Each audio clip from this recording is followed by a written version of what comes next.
Hey there, Mr. Redder here. Welcome back to another episode of r/Entitled People Stories. Today we have a very special episode for you, a compilation of some of the best entitled people stories we've read over the past year. So sit back, relax, and enjoy a few hours of the most entitled people you've ever heard of.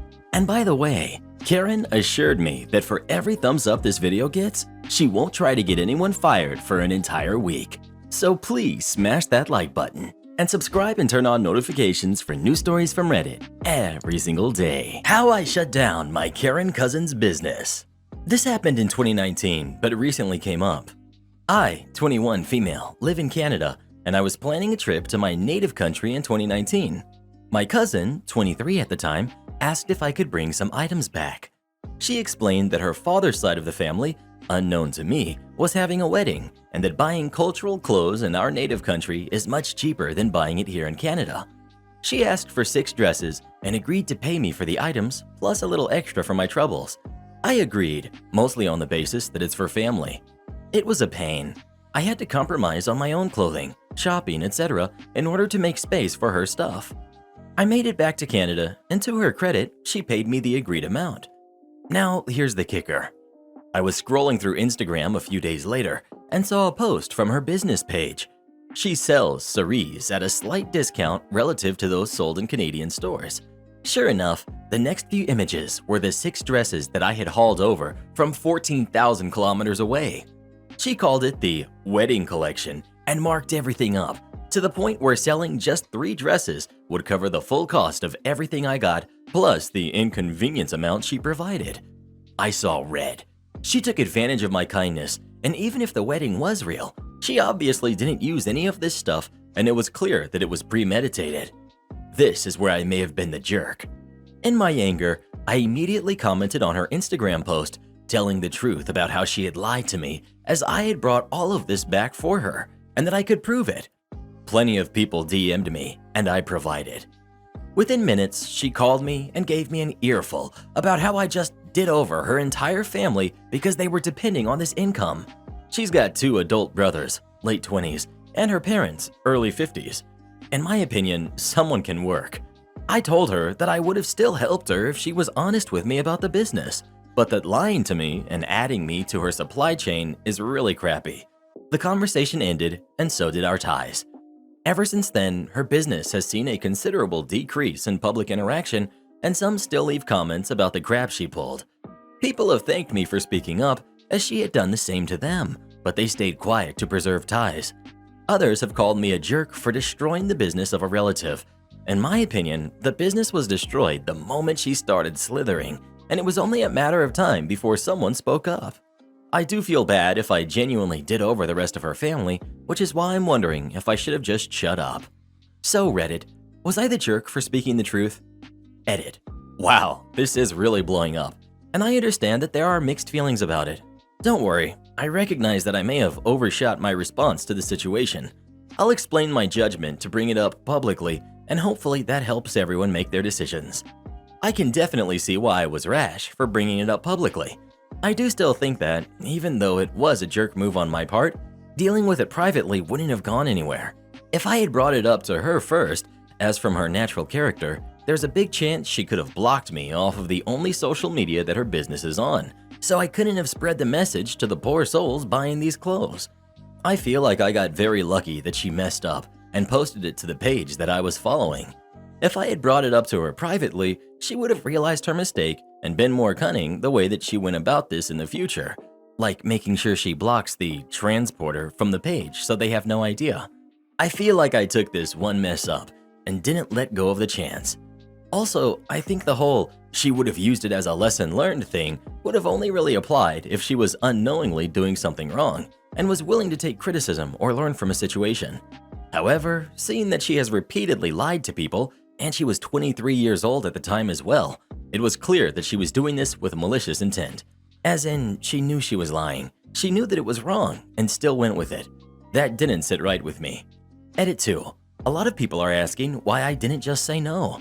I've detailed this a bit more in the comments, but essentially there was a massive family expectation for me to help her out because of this supposed wedding.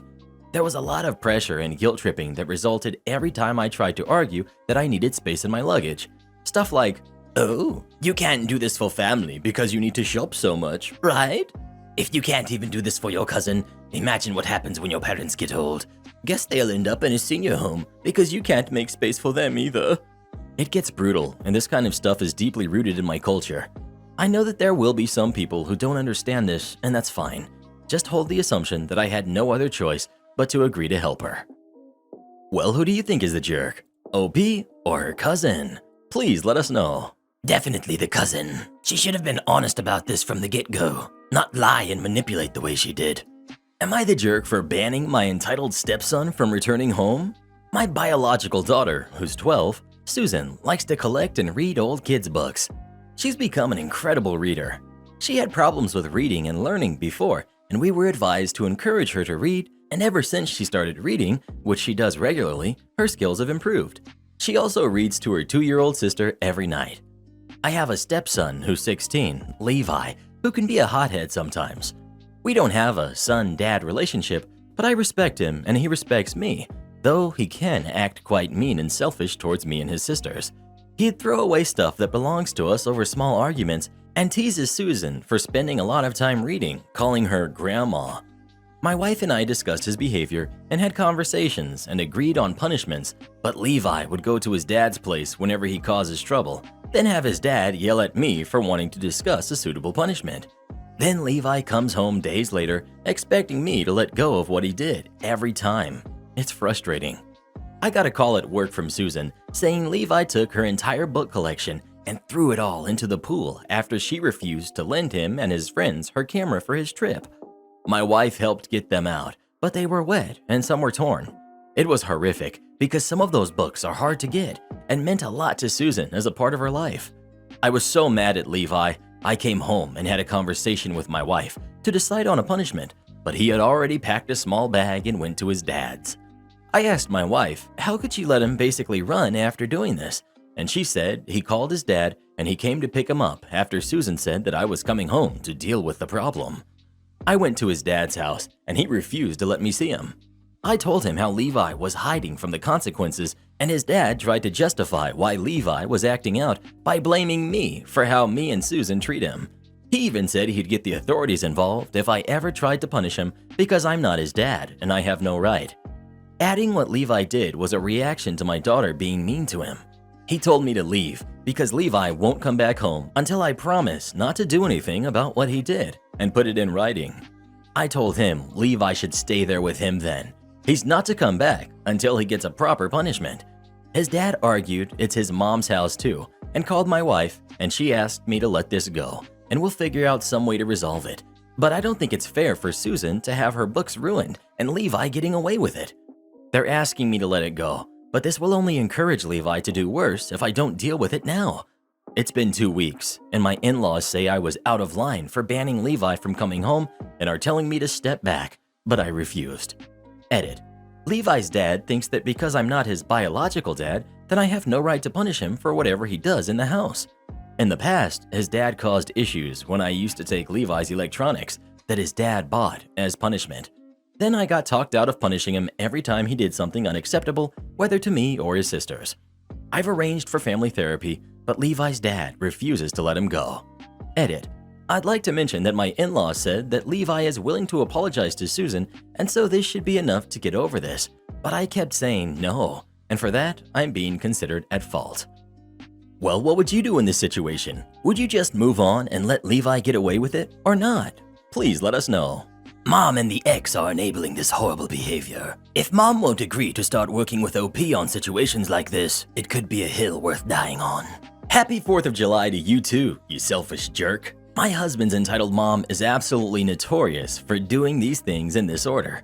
1. Constantly criticize and guilt trip us about not visiting enough. 2.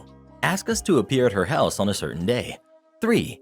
We call and text that day before leaving our house to confirm arrangements. She says yes. 4. We drive the hour to her house. 5. We arrive and she's not there. Yes, at the appointed time. 6. We are expected to wait for her to get home. Sometimes it's 4 or 5 hours. Sometimes she never comes back at all. 7. During this interlude in passive-aggressive heck, sometimes she responds to us on her cell phone. Often she doesn't, and my husband wastes half his day off waiting in her empty house. 8. Sometimes she eventually comes back. Sometimes she does not. After experiencing this a few times with my husband, I now give her 20 minutes, then we leave. 9. Several hours later, when she finally arrives home and does not see us patiently waiting, she starts texting angrily about, "Why weren't you there?" and "Why didn't you call me?" We were there. We did call her. 10. She sends passive-aggressive texts for the next 4 to 10 days, absolutely infuriated that we did not spend all day waiting for her. There is a variation of this where she says she's coming to my house. It's usually her idea because, duh, I know she's about as reliable as a dead cat. In that version, we clear one of husband's days off for her. We miss out on other things we'd rather do. We cook food to feed her dinner. We clean the house and stress all day instead of relaxing. And then she either doesn't show up at all, cancels just before she was supposed to arrive, or sends a string of texts and calls, lots of texts and calls, about how her life is hard and she's busy doing things. And okay, she guesses she's not coming. She does this on my son's and husband's birthdays. She does it during the holidays. She does it on summer weekends where we all could have been doing something else. So, okay, I guess I'm partly to blame for what happened yesterday, July 4th, because I know what she's like, and in all the busy of the weekend of the 4th, we made it to fireworks, a barbecue, and 2 different birthday parties in 2 days. I forgot to have a backup plan in case Grandma bailed on our plans. More fool me. To fit her into our crammed weekend, we cut out some much-needed quiet family time / naps at our house before we went to the fireworks at 10. We had been planning this with her all week. Husband texted to confirm before leaving our house, an hour away. She said yes. We arrived, and guess what? The jerk isn't there. She decided to go out on her boat instead. It was 90+ degrees. It's 6 p.m. and we've got 4 hours to spend before fireworks. We can't wait in the heat, and I'm not going to wait all day in her house with my son, who Grandma's doing this to yet again, and who didn't get us a 4th at all last year because of lockdown. We don't have enough gas or gas money to drive home, sleep till fireworks time, and drive back. So I took him swimming. I had to buy shorts for both of us to swim in because we had on nice new clothes for Grandma's dinner she was supposed to be having for us. Thank God Walmart is cheap. It was too hot to not swim. So we're splashing around and actually having a great time. And about 3 hours later, the frantic texts and calls began. She's furious because, "Why didn't you call me?" and "Why didn't you answer my text?" and "Are you coming over to eat or not?" I made husband turn his phone off, and we ate McDonald's for dinner and went to a completely different spot to watch fireworks than we usually do. It was on the river, and the sunset over the water was absolutely beautiful, and we had tons of fun giving each other silly internet quizzes. Great memories for my son, and that's what really matters, not his super selfish grandma. Edit. Wow, thanks so much for all of the replies and support. Feeling loads better. Have you ever known someone like this that you just could never count on? If so, do you still keep in touch with them? Please let us know. That's how you ought to be honest, Reddit boy. You haven't taken me on a date in years. Angry Boomer argues with me while stealing the items I was in the middle of paying for. This happened about 1.5 years ago now, just before lockdown. I used to work in a restaurant. We had a deal with a local Aldi, supermarket chain big in Europe that had moved to Australia in recent decades, where they'd ship in ingredients for us in bulk with a slight discount, and we'd order every 2 weeks and pay 50% in advance and 50% on pickup. Since they worked on a quota system, they loved us for it. On this particular day, I was going to make our fortnightly pickup. For some context, their uniforms in Aldi are a bright blue shirt with like charcoal trousers, shorts, skirts, etc. At the restaurant I worked at, there wasn't a uniform for both kitchen staff, only some guidelines, so I was wearing a bright blue t-shirt with some patterns on it. It wasn't collared like the uniform, but still blue. So there I was chatting to the cashier, who by this point I was quite familiar with. She was pretty cute, and at the time I was working up the courage to ask her out. So yeah, long chat while she put through our massive order. Stacks of boxes of buttermilk, bags of flour, drinks, oil, etc. While we were chatting, I didn't notice the 50-year-old guy at the next checkout queue grabbing some of the boxes of Coke cans. I only noticed when the cashier pointed it out to me. So obviously I walked over and confronted him. I had already worked 8 hours with another 6 ahead of me, so I wasn't about to take any of this BS. I asked him, "Excuse me, what do you think you're doing with those? They're paid for." To which he replied, Bus off, kid. Paid for by who? Quit flirting with your girlfriend and get back to work. Now I was raised to respect my elders and all of that, but this dude was the epitome of everything wrong with that generation. So I started going off on him that I didn't work here, and if I did, I wouldn't let him in the store. Don't even remember what I said from then on since we were both yelling. Do know it was pretty colorful though. Eventually, the manager of the branch comes to help me load up so he can sort out the invoice was called for and had to drag us away from each other so we didn't end up in a fight. Thanks to the cashiers, it all got resolved while I went and cooled off. By the time I got back in a few minutes after, it was sorted out and I could finish paying and load up. Pretty sure my old work order is still there to this day. Never did get that cute cashier's number because of lockdown. Edit to add a bit of response. I'm absolutely not proud of this incident. It was a key turning point in getting my life turned around. High-stress working environments under inhumane conditions are horrible. I hope that anyone who's at that place or knows someone at that place who puts themselves under those conditions can hopefully see the light at the end of the tunnel and get out of there. It took me moving back to the country I was born in to get back to where I wanted to be as a person. Also, I'd like to add, I'm glad I never got her number. She didn't need the stress in her life knowing me at that time would have caused. Also, being in a romantic relationship with someone working 70 hours a week every week for the indefinite future isn't conducive to healthy quality time together. Am I the jerk for telling my mother-in-law and mother I'm not here to babysit my husband? I, 30 female, have been married to my husband for a year. We are expecting our first baby, and it's a really tricky pregnancy for me. My husband grew up as a mama's boy, but throughout our relationship, that dynamic changed and he became more independent. His mother always cooked for him, cleaned for him. Even when he was an adult, he was never required or taught how to do house chores. He learned all that through me.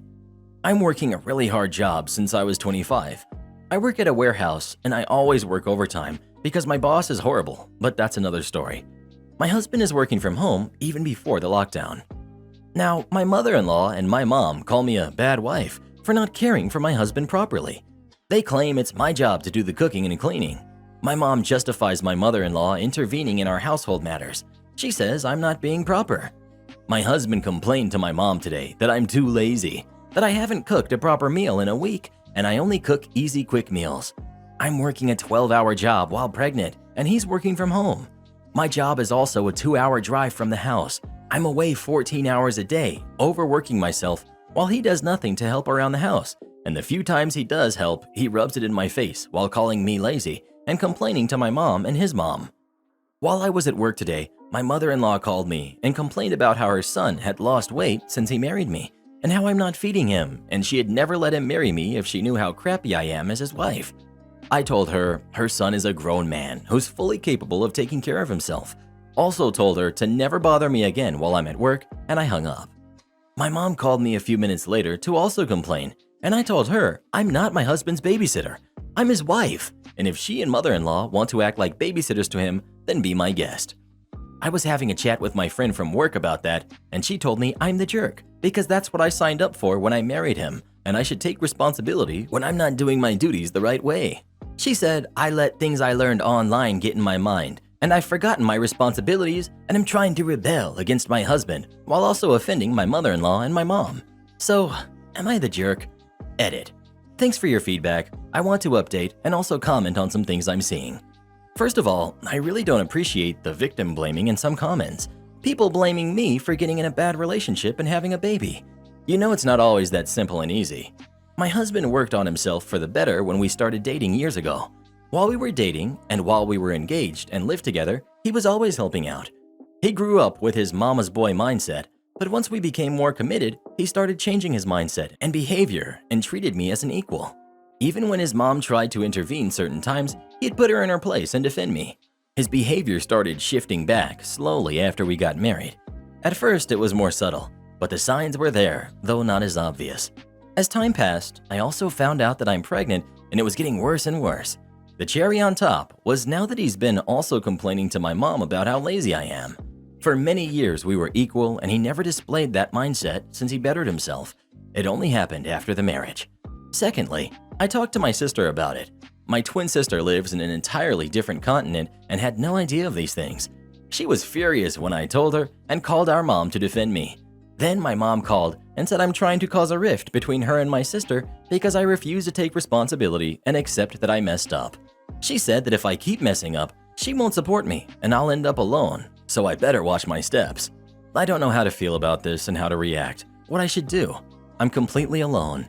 The only person who could possibly support me is across the globe. Edit 2. To everyone asking where I'm from, if I'm non-Western, I'm a white American from Illinois. My mother-in-law is a lawyer and my mom is a school teacher. Well, who do you agree with? OP or everyone else in the story? Please let us know. If Reddit boy tried to pull this crap on me, I'd pop his head like a balloon. Angry man freaks out when he has to pay a ticket that I had nothing to do with. This happened a few weeks ago, but I just found this subreddit and I thought this story worked perfectly for here.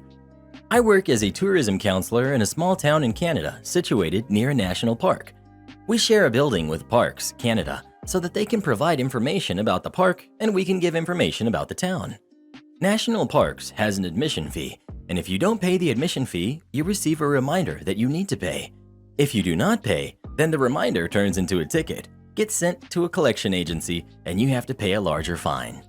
I'm able to deal with these tickets at my desk, in case of it getting too busy at the park's desk. This does not mean I have anything to do with these tickets. Let the story begin. It's 5 minutes before closing, and I'm getting ready to shut down when a clearly distraught man comes storming up to the door holding a ticket in his hand. He gets to the door and realizes he does not have a mask, still required in Canada at the time. He goes back to his truck to get a mask and doesn't even put it on when he enters. My desk and the Parks Canada desk are situated across the room from each other, and Parks Canada's desk is closer to the door. So typically, people will go to the Parks desk first. But of course, since I'm writing about this now, this gentleman came storming right up to my desk, yelling about his ticket. When he gets to the desk, he throws his ticket at my face, which ends up being a critical hit and leaves me at low HP. He then proceeds to let me know that he was going to throw the ticket out, but his girlfriend had convinced him to pay the fee. Keep in mind, this fee is only $10. I ask him the required questions so I can charge him the correct amount, and he starts yelling, saying, "I've been coming to this park for 15 years, and I've never had to pay an admission fee. This is BS. He asks how long we've been charging people to enter national parks, and I lean over so I can see the person at the park's desk who should be dealing with this lunatic and ask her how long. 1984, she says. This nice gentleman decides that me and this lady working at the park's desk are lying about this, and he gets fed up. After yelling at me a little while longer about how stupid I am and how I shouldn't be working this job, he throws a $10 bill in my face, draining the last bit of HP I had, and storms off. The woman working at the park's desk proceeded to thank me profusely for dealing with him, as she should have been the one dealing with him. The free water cup that ended up not being free. A drive-through tale. I just went and picked up some food from a chain I worked at briefly years ago, which reminded me of this story. I hated that job, but I still love their food. I was working the drive-thru when a regular customer drove up. He was a catty and rude fellow who worked at the mall next door, so I had dealt with him enough to know that he was a jerk and to not ever bother trying to give excellent customer service, because he was just not a friendly person. He gave his order, which included a cup of water. No problem, sure thing. We prepared his food, bagged it, and I started to pour his water. He got to the window and started fussing at me immediately because he needs a bigger water than that. That cup is tiny and useless, and I have to have a bigger cup. Let's talk about our cups for a moment. I assume you all know that the fountain machine is extremely inexpensive to run and is highly profitable. It costs about 4 to 7 cents to fill a cup. Drinks cost money because the cup itself can cost more than the beverage itself. Our soda cups came in small, medium, and large. Then we had a free water cup, which held about 1 cup, 230 milliliters. It's small, I won't lie, but it was free, and I get wanting to minimize food costs from a business perspective. I start explaining to him that the free water cups are this size, but he interrupts me before I can tell him that I can go ahead and give him water in one of the bigger cups, which I did on a fairly regular basis, and starts yelling at me about how stupid that is and how he will pay for a bigger cup. Malicious compliance time.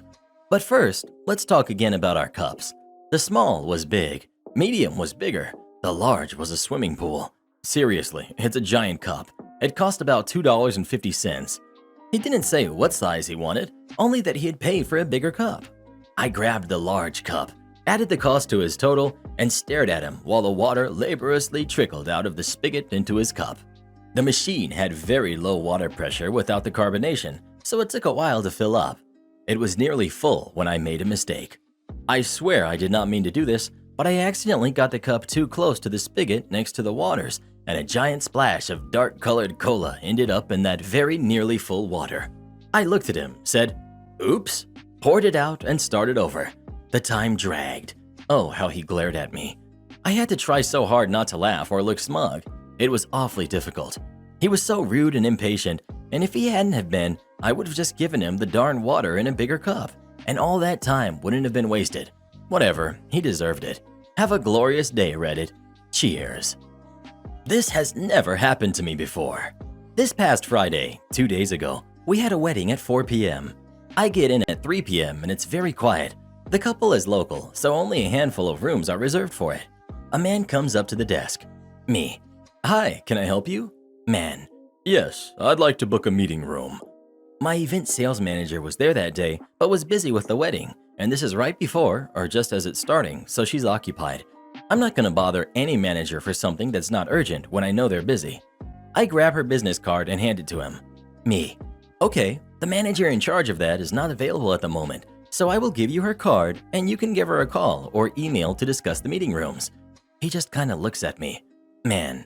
"Oh well, I wanted to have a tour of the meeting space." Me. "Okay, we do have a wedding right now, so banquet space is not available at the moment." Man. "I just want to see the boardroom. You can't do that?" Dude, what the heck? It's a Friday night. Me.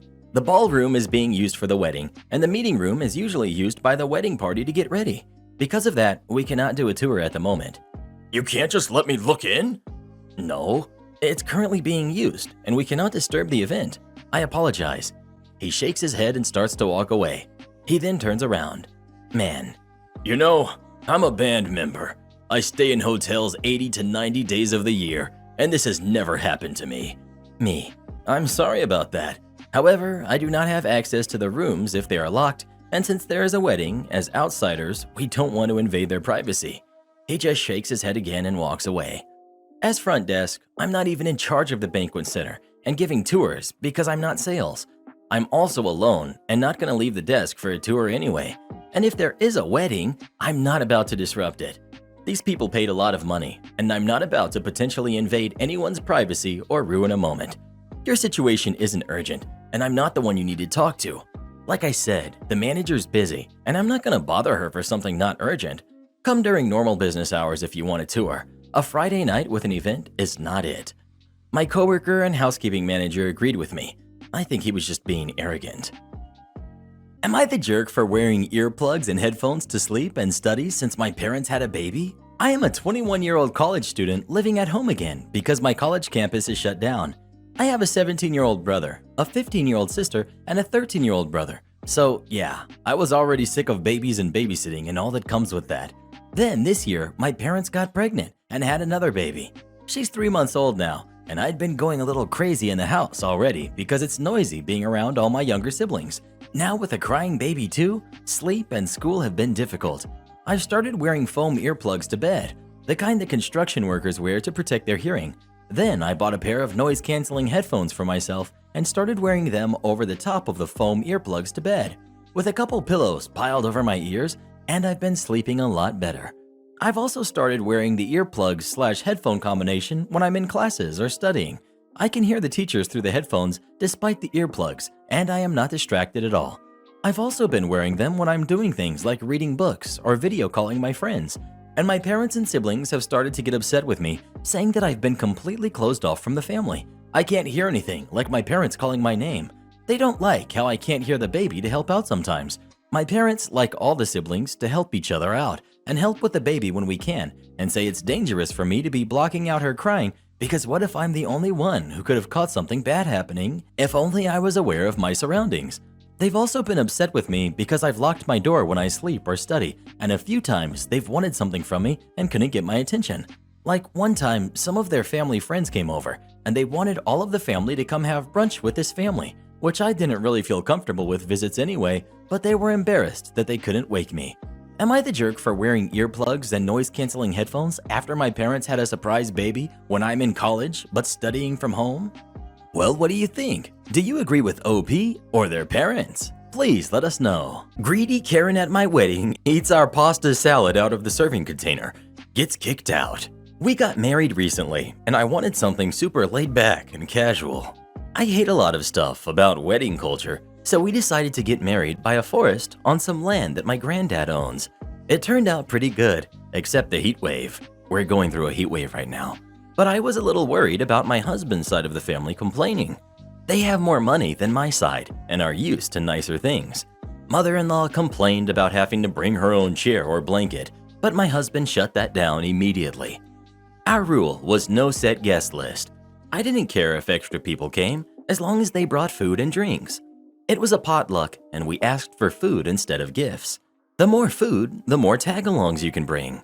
Mother-in-law gave us a gift card to a grocery store for a couple hundred, brought a couple boxes of desserts from a local bakery, and brought a giant vat of this amazing pasta salad she makes, so she was totally in the clear to bring some people. She came over with her boyfriend, his brother, who was in town visiting, brother's wife, and a friend. When mother-in-law got there, she asked my mom about where to put stuff and wasn't happy with our accommodations. Mother-in-law thought it was unsanitary that we had no way of keeping food cold, but my mom told her it would be an hour at the most and it was fine. Mother-in-law also claims there were flies getting into other people's food, but I was getting dressed and didn't see that. Now for some background. This pasta salad mother-in-law makes is one of my favorite things in the world. During the ceremony, I looked over and her boyfriend and her friend were eating some of the pasta salad out of the container. That is unsanitary, obviously, so I confronted them right after, and her boyfriend said he really wanted some of the pasta salad and didn't want to die after leaving it in the provided conditions. Now her boyfriend is typically a drama queen, so I wasn't surprised, but angry and disappointed. I said since bringing people was linked to bringing food, the two of them had to leave because they took away from the food supply. Mother-in-law got mad and said I was ruining her son's wedding for her. They ended up not leaving because my granddad wouldn't kick them out. My mom even took mother-in-law's side and said that I was causing a scene. There is still annoyance on both ends, so I just wanted some clarity. Well, what do you think? Is OP the jerk or not? Please let us know. I think OP just likes her pasta salad. Nothing wrong with that. You touch my pasta salad, I'd do much worse. The worst camping trip ever with my entitled nieces from heck. Warning, this will infuriate you. I left for a camping trip this morning with my nieces and my daughters. My daughters are 3 and 5. My nieces are 6, 8, 14, and 16. My sister lives 3 hours away and drove them to my house last night so we could leave early this morning. We are an hour away from my house. The trip was supposed to be until Saturday. The 14 and 16-year-olds haven't been listening at all. They feed off of each other. They've been talking back to me non-stop. They swear at me, give me an attitude. This is mainly about them. When we got here, I told them to watch the younger kids while I set up the camper, picnic table, and chairs. They took my kids to the rocky part of the river nearby and they were swimming in it. They were not watching the younger ones, but splashing around with each other. I had to go get the younger ones and they couldn't understand why I would be upset. This was for about 5 minutes, but in that 5 minutes, someone could have been hurt. I told them this and they said, "Then why don't you watch them?" and walked away laughing. They were making TikToks for a while and dancing in ways they shouldn't have been. Got my daughters involved when I specifically said I didn't want them posted online. They refused to delete the videos and told me it's their TikToks and they can post what they want. I've also seen them take pictures and videos of me when they think I can't see them, and they're laughing about it. At this point, I wouldn't be surprised if I'm also on TikTok. Then they took the younger ones for a walk around the campsite while I made lunch. They tipped over empty porta potties. My 5-year-old told me about it. Loudly yelled things they had no business saying, had the younger ones doing it too, just being obnoxious. They also were littering and left their gum wrappers wherever they were standing and threw their empty soda bottles in the woods. Took them mini golfing this afternoon. They broke the golf clubs on purpose and threw them into the woods and thought that it was hilarious and called it ghetto golf. Making TikToks, laughing about it.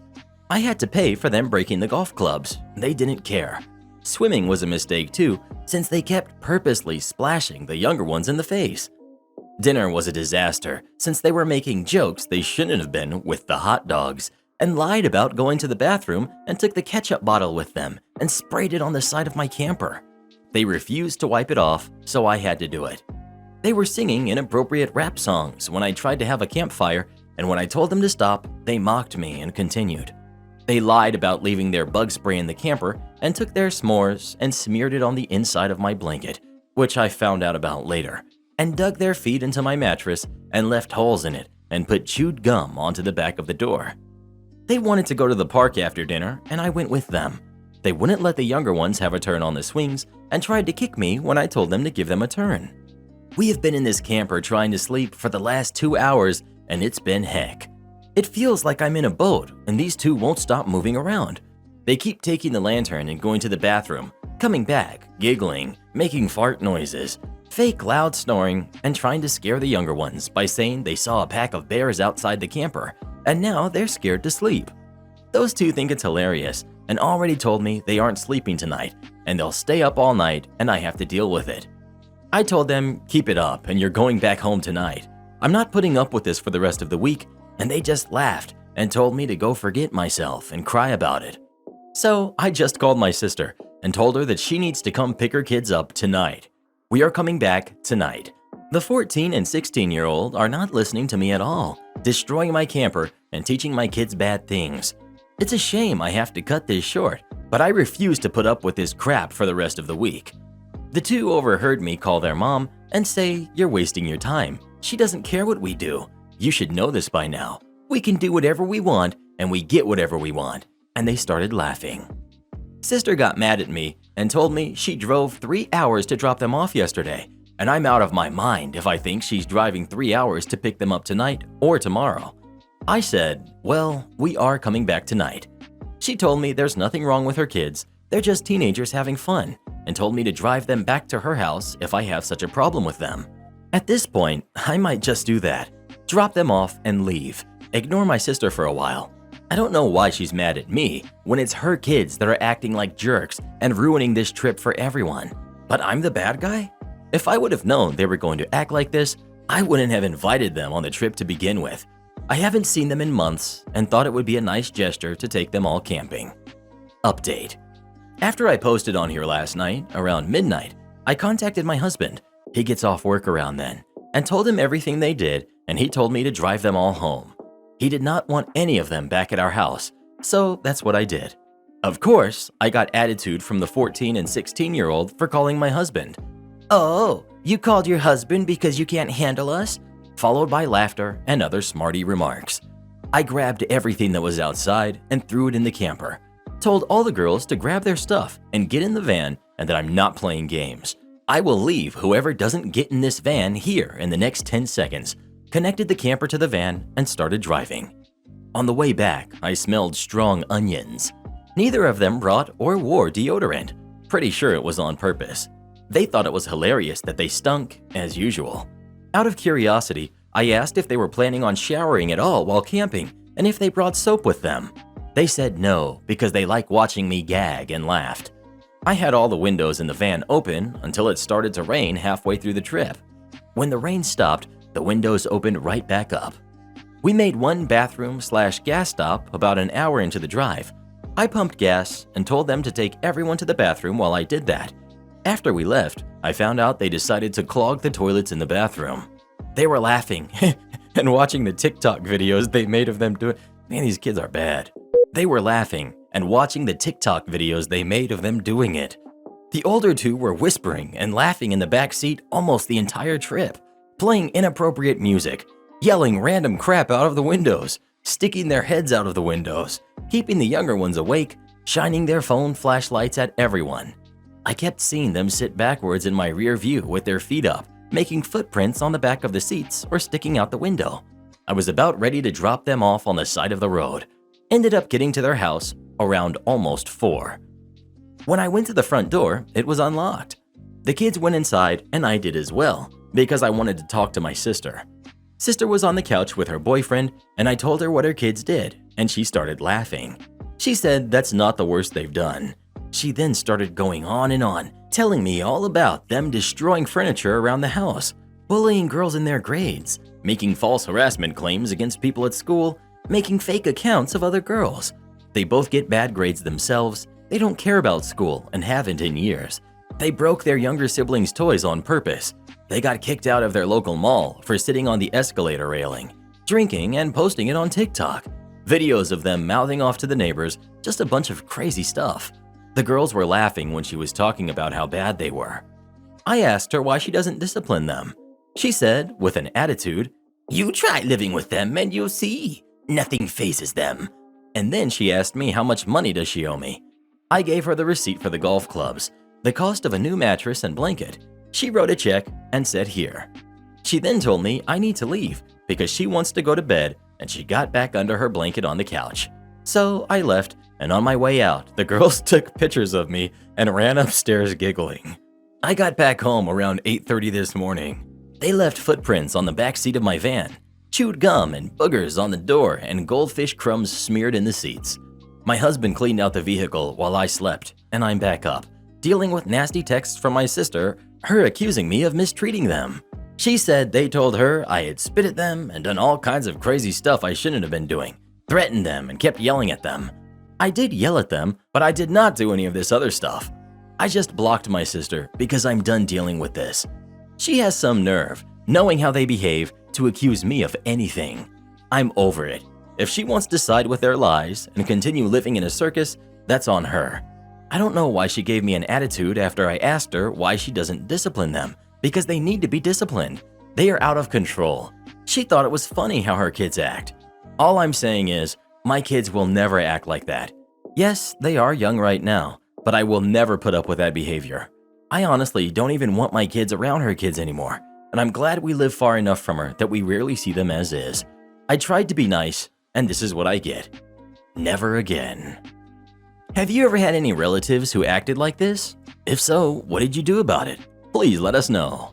I've got a husband who does. You act all nice on YouTube, but I know your true colors, Reddit boy.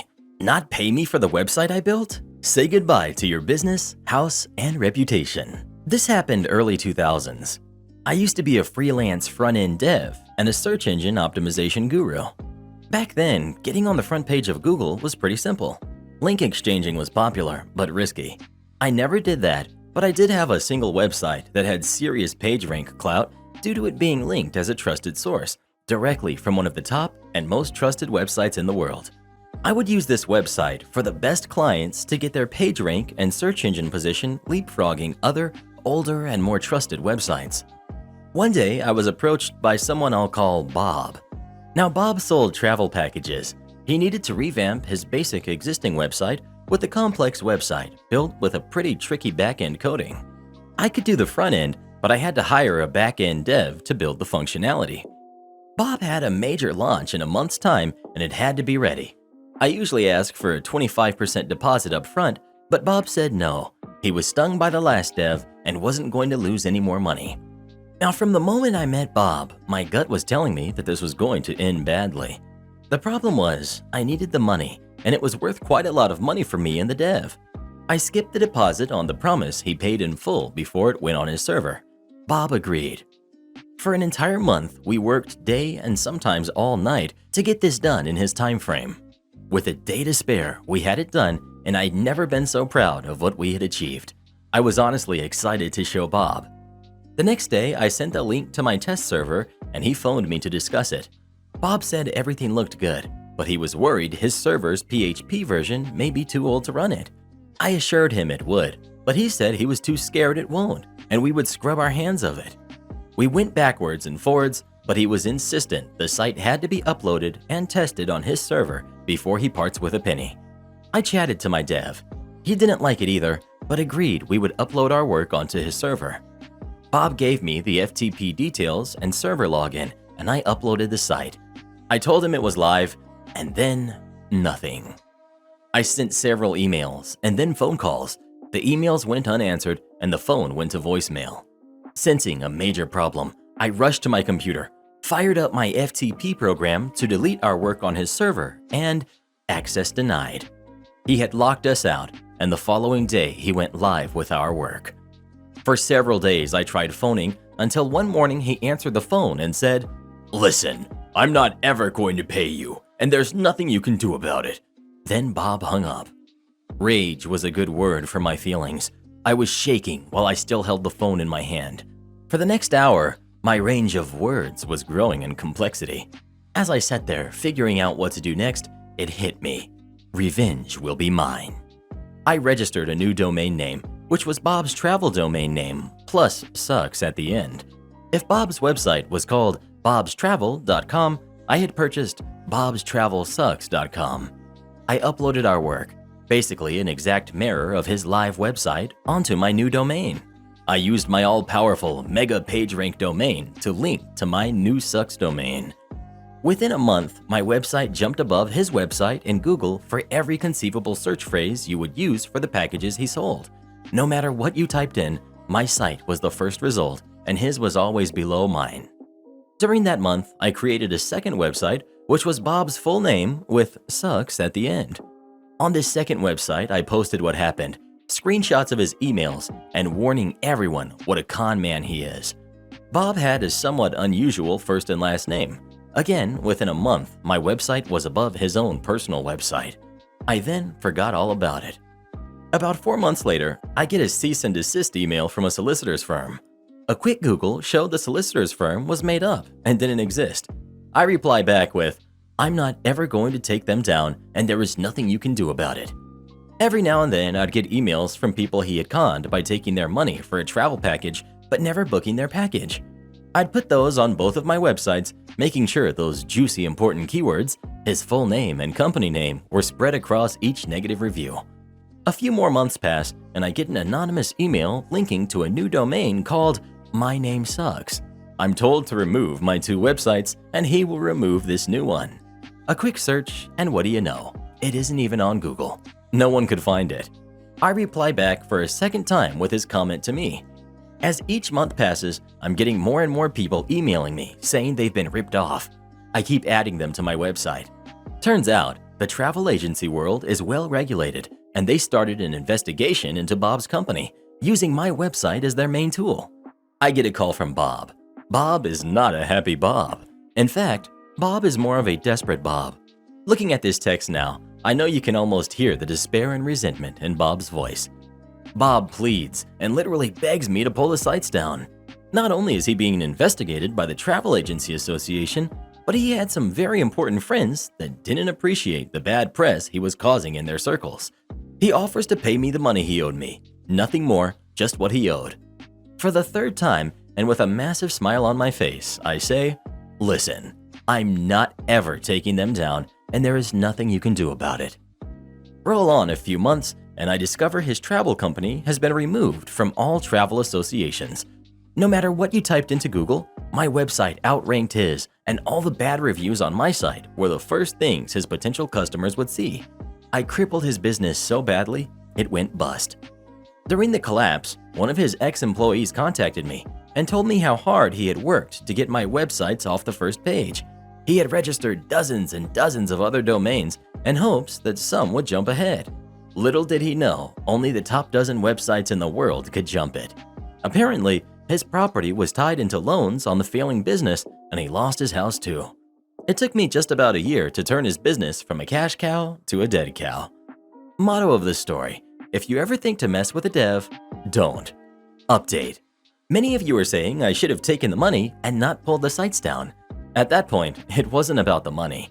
He thought he could simply buy his way out of it after pretending to be a solicitor and then trying the same thing on me. Him knowing I didn't care about the money anymore must have driven him crazy, because money was all he cared about.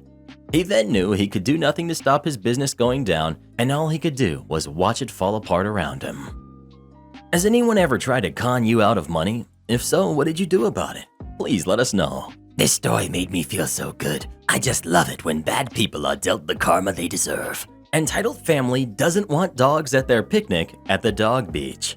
In British Columbia, we're just getting through a heat wave with temperatures up to 40 degrees Celsius in Vancouver. Naturally, we all want to get out and cool off at the river or ocean. at my favorite creek spot for the dog and one of the few off-leash areas where there's a nice wide and deep swimming spot, a family of 4, without a dog, came and set up a picnic and play area for their kids using most of the shaded space on this side of the creek. They have slightly distanced themselves from the main group of humans and dogs in the hot sun. Since I didn't feel like roasting on the sunny side, I tried to put myself over where I wasn't disturbing them and the dog wouldn't bother the picnic. After about 5 minutes of the dog fetching his ball and bringing it back to me, I can see them eyeing me up, and finally the dad approaches me. Entitled Dad. Excuse me, but were you planning on being here a while? We came over here to get away from the dogs. Me. Oh, yes. We come here most days to get away from the sun and cool off. We usually swim and throw the ball for half an hour. Entitled Dad. Well, we were here first, and as I said, we were hoping to avoid being around dogs with our kids and food. Me. Well, I'm very sorry, but in case you weren't aware, this is the only off-leash swimming spot locally. And if you go 15 minutes down the river trail, there's actually a no-dogs beach with lots of shade. Entitled Dad repeats himself, slightly more aggressively. Me. Sir, you and your family are taking up all of the shaded bank of the creek and have spread yourselves out in the middle of a dog park. I'm not sure what you'd like me to do, as I have every right to use this area as well. Entitled Dad.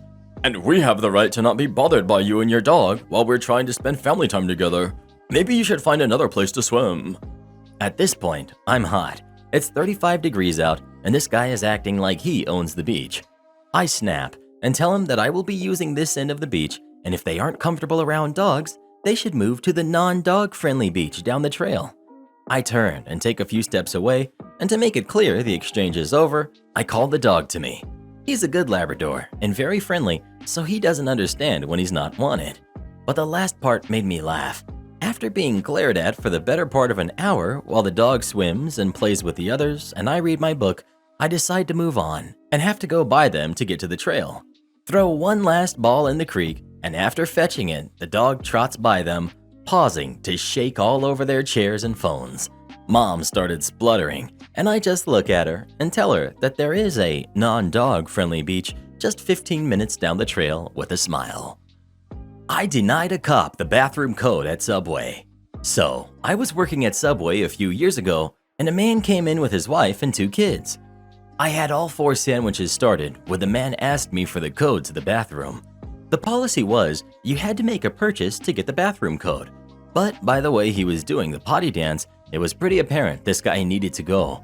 Obviously, either he or his wife will pay for the 4 sandwiches I've already started. The next day, my boss sits me down and lectures me about how the code is on the receipt for a reason. She watched the tape and saw me give the code to the man and tells me, I don't care who it's for. Whether it's your friend, family, whatever, you name it. You do not give the code under any circumstances. Later on that night, I was working by myself when some guy in a trench coat and greasy long hair comes in the side door and said, Hey man, somebody got seriously messed up outside. A long line of customers waited for me while I went around to check. It wasn't the best part of town, so you never knew with people. Anyways, as Trenchcoat Man stated, someone was seriously messed up outside. His face was all hurt and he was just a mess. I called 911 and went back to making sandwiches. Sometime later, a few cop cars pull up and an ambulance.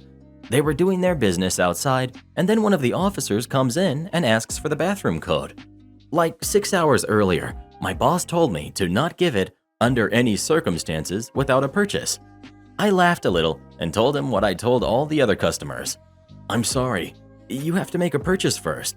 You can get a cookie, which is $0, and then it'll be on the receipt. He didn't realize the laugh was really at myself and how awkward of a situation he unknowingly put me in. Nor did I have a chance to explain it before the laugh and the rejection of the bathroom code caused the cop to become straight up furious. He gives me 3 warnings to give him the code. Each time I tell him I'm not going to just give it to him and the customers are on my side, telling him I'm just doing my job. After his 3rd warning, he shook his head and muttered, I can't believe you're interfering with an ongoing investigation. And he uses the walkie on his shoulder to get some information. About 5 minutes later, one of the cops handed me a phone. I answered and my manager said, Are you serious? Long story short, the cop got the bathroom code and a free bag of chips. Man who doesn't understand refunds calls police on cashier, me, for theft. Hello all. This is my first post on this sub, but I do have a feeling I will be a regular poster now. A little background. I, 20, female, have been working at a local Chinese takeout for the past year. If we had a manager, I would be manager, but our chain of command is boss man, top cashier, cashiers, drivers, cooks. This means I'm regularly tasked with things a manager would handle, such as PIC training, supply orders such as utensils and sauces, and most notably, handling all refunds. On to the tale. Cast. We've got me, and we've got the man who doesn't understand refunds. It's a pretty slow evening on my 5 to 11:30 p.m. shift when man calls to place a delivery order. All is going well until I inform him our standard delivery time, 45 minutes to an hour. Well, he will not have this. Cancel my order. Too long, he says. Sure thing, says myself, being sure to remind him that since he had us charge him for his delivery ahead of time, it will be a couple of business days before it actually reflects on his account. This is where all heck breaks loose. Man does not simply demand his money, but screams through the phone that he will be down immediately and that we will be handing him money from the register. Man hangs up as I mentally prepare for his assumed arrival. Man arrives 15 to 30 minutes after our friendly chat and is still just as friendly. He again demands his money, so I attempt one last time to explain that his money is indeed on its way to his account, but to no avail. In earshot of all of our waiting customers, man dials 911 to report a theft at so-and-so Chinese takeout. Of course, the cops speed over. We sit very close to the local police station, and man gets to them first, so I let them chat. Cop then comes to me, explaining he knows the issue now and doesn't need further assistance. I see him go over to man once more, some words are exchanged, and out the door man goes. No register money in tow, thankfully. Not too dramatic of an ending, but the kicker? Cop comes back to me one last time to say, "You wouldn't believe how many grown adults don't understand how refunds work. To you, Mr. Officer, I believe you." Man has yet to be seen/heard from again, and this was approximately 6 months ago. Victory. Am I the jerk for not letting my best friend have her wedding on my property after being uninvited? One of my, 29 male, best friends, Carla, 31 female, is getting married soon. It's only meant to be a small backyard type of wedding, but they've been planning it for a few months now, and originally it was supposed to be on my property. They wanted it because it's private, has lots of open space for the reception, a nice view, and the house could be used for them to get ready and stuff. Of course, I said yes. She and her fiance, Rick, were very happy. Thing is, Carla and I do have a history. We went out on and off in college, but decided to stay friends. Then I met my wife. We got married. Carla met Rick, and now here we are. Now, my wife knows I went out with Carla back in college, and she didn't care. Carla still went to our wedding and everything. I never knew if Rick was told or not. It's not my relationship, therefore not my business to say anything, so I never did. Rick found out recently, and not in the best way. Not sure how, but from what I heard from friends is that one mutual friend told him, no idea why, that we used to date. Not only that, but apparently Carla said a couple of years ago she was still in love with me when she was already dating Rick. Don't have actual confirmation if that's exactly what he was told. All Carla's told me is that Rick was told about our past and he's angry at her for never saying anything. It became quite a drama and we didn't hear back from her for over a month until now. She told me they're going to couples counseling and that the wedding is still on, but Rick requested that I not attend. It sucks, but I totally get why he wouldn't be comfortable. Then I asked the obvious question, where are they going to hold the wedding then? To my surprise, she said they still want it at our place. Rick said so, and in my mind, I'm going, he doesn't want the guy who dated his fiancée years ago at the wedding, but still wants the wedding at his house? My wife and I are expected to just not be at our home that weekend, and I told Carla no. They're going to have to find someplace else since we're not going to simply leave our home to them for the weekend. Not only for safety reasons, but it just doesn't make sense. Rick doesn't want me around because he's not comfortable, but is comfortable enough to have their wedding at my house? They really want their wedding here though, and because of that, I've been bugged by not only her, but also Rick and some friends who think I'm being a petty jerk for not letting them have the wedding here anymore. Honestly, don't think that I am, It just doesn't make sense at all to have to leave our own place for a wedding we're no longer welcome to, and leaving our home totally vulnerable. Still, being accused of sabotaging their wedding, and Rick believes it's the least I can do after everything. Am I the jerk? Well, what would you do in this situation? Would you still let them have the wedding at your house, even though you couldn't be there, or not? Please let us know. I would, but I'd charge them an arm and a leg for it. Karen's stepdaughter demands I pay her credit card debt. I have been remarried to my amazing new wife for about 6 years now. She has moved in with me along with her now 23-year-old daughter. After my most recent divorce, I have saved money aside so that I can put my son through college. He has just turned 18 now. My stepdaughter, unfortunately, has had difficulties managing her money responsibly. She has gone on shopping sprees during lockdown using the CARE Act stimulus checks from the government to buy herself Louis Vuitton bags and red bottom heels. We understand that she has put herself in a difficult position. That's why we are considering bailing her out just once to help her. My wife says that we should use the money from my son's college fund to bail her out. I refuse to because I've saved that money specifically for my son.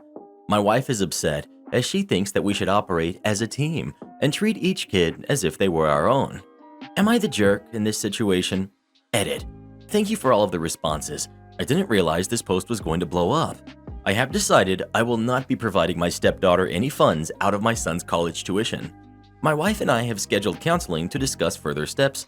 Rest assured, my stepdaughter will have to learn to cover this herself, will not be responsible, and will not punish my son because of poor spending on her side. Again, thank you for all of the replies. Well, what would you do in this situation? Would you use your son's college funds to bail your stepdaughter out of her credit card debt or not? Please let us know. That's your divorce lawyer's what I'd do.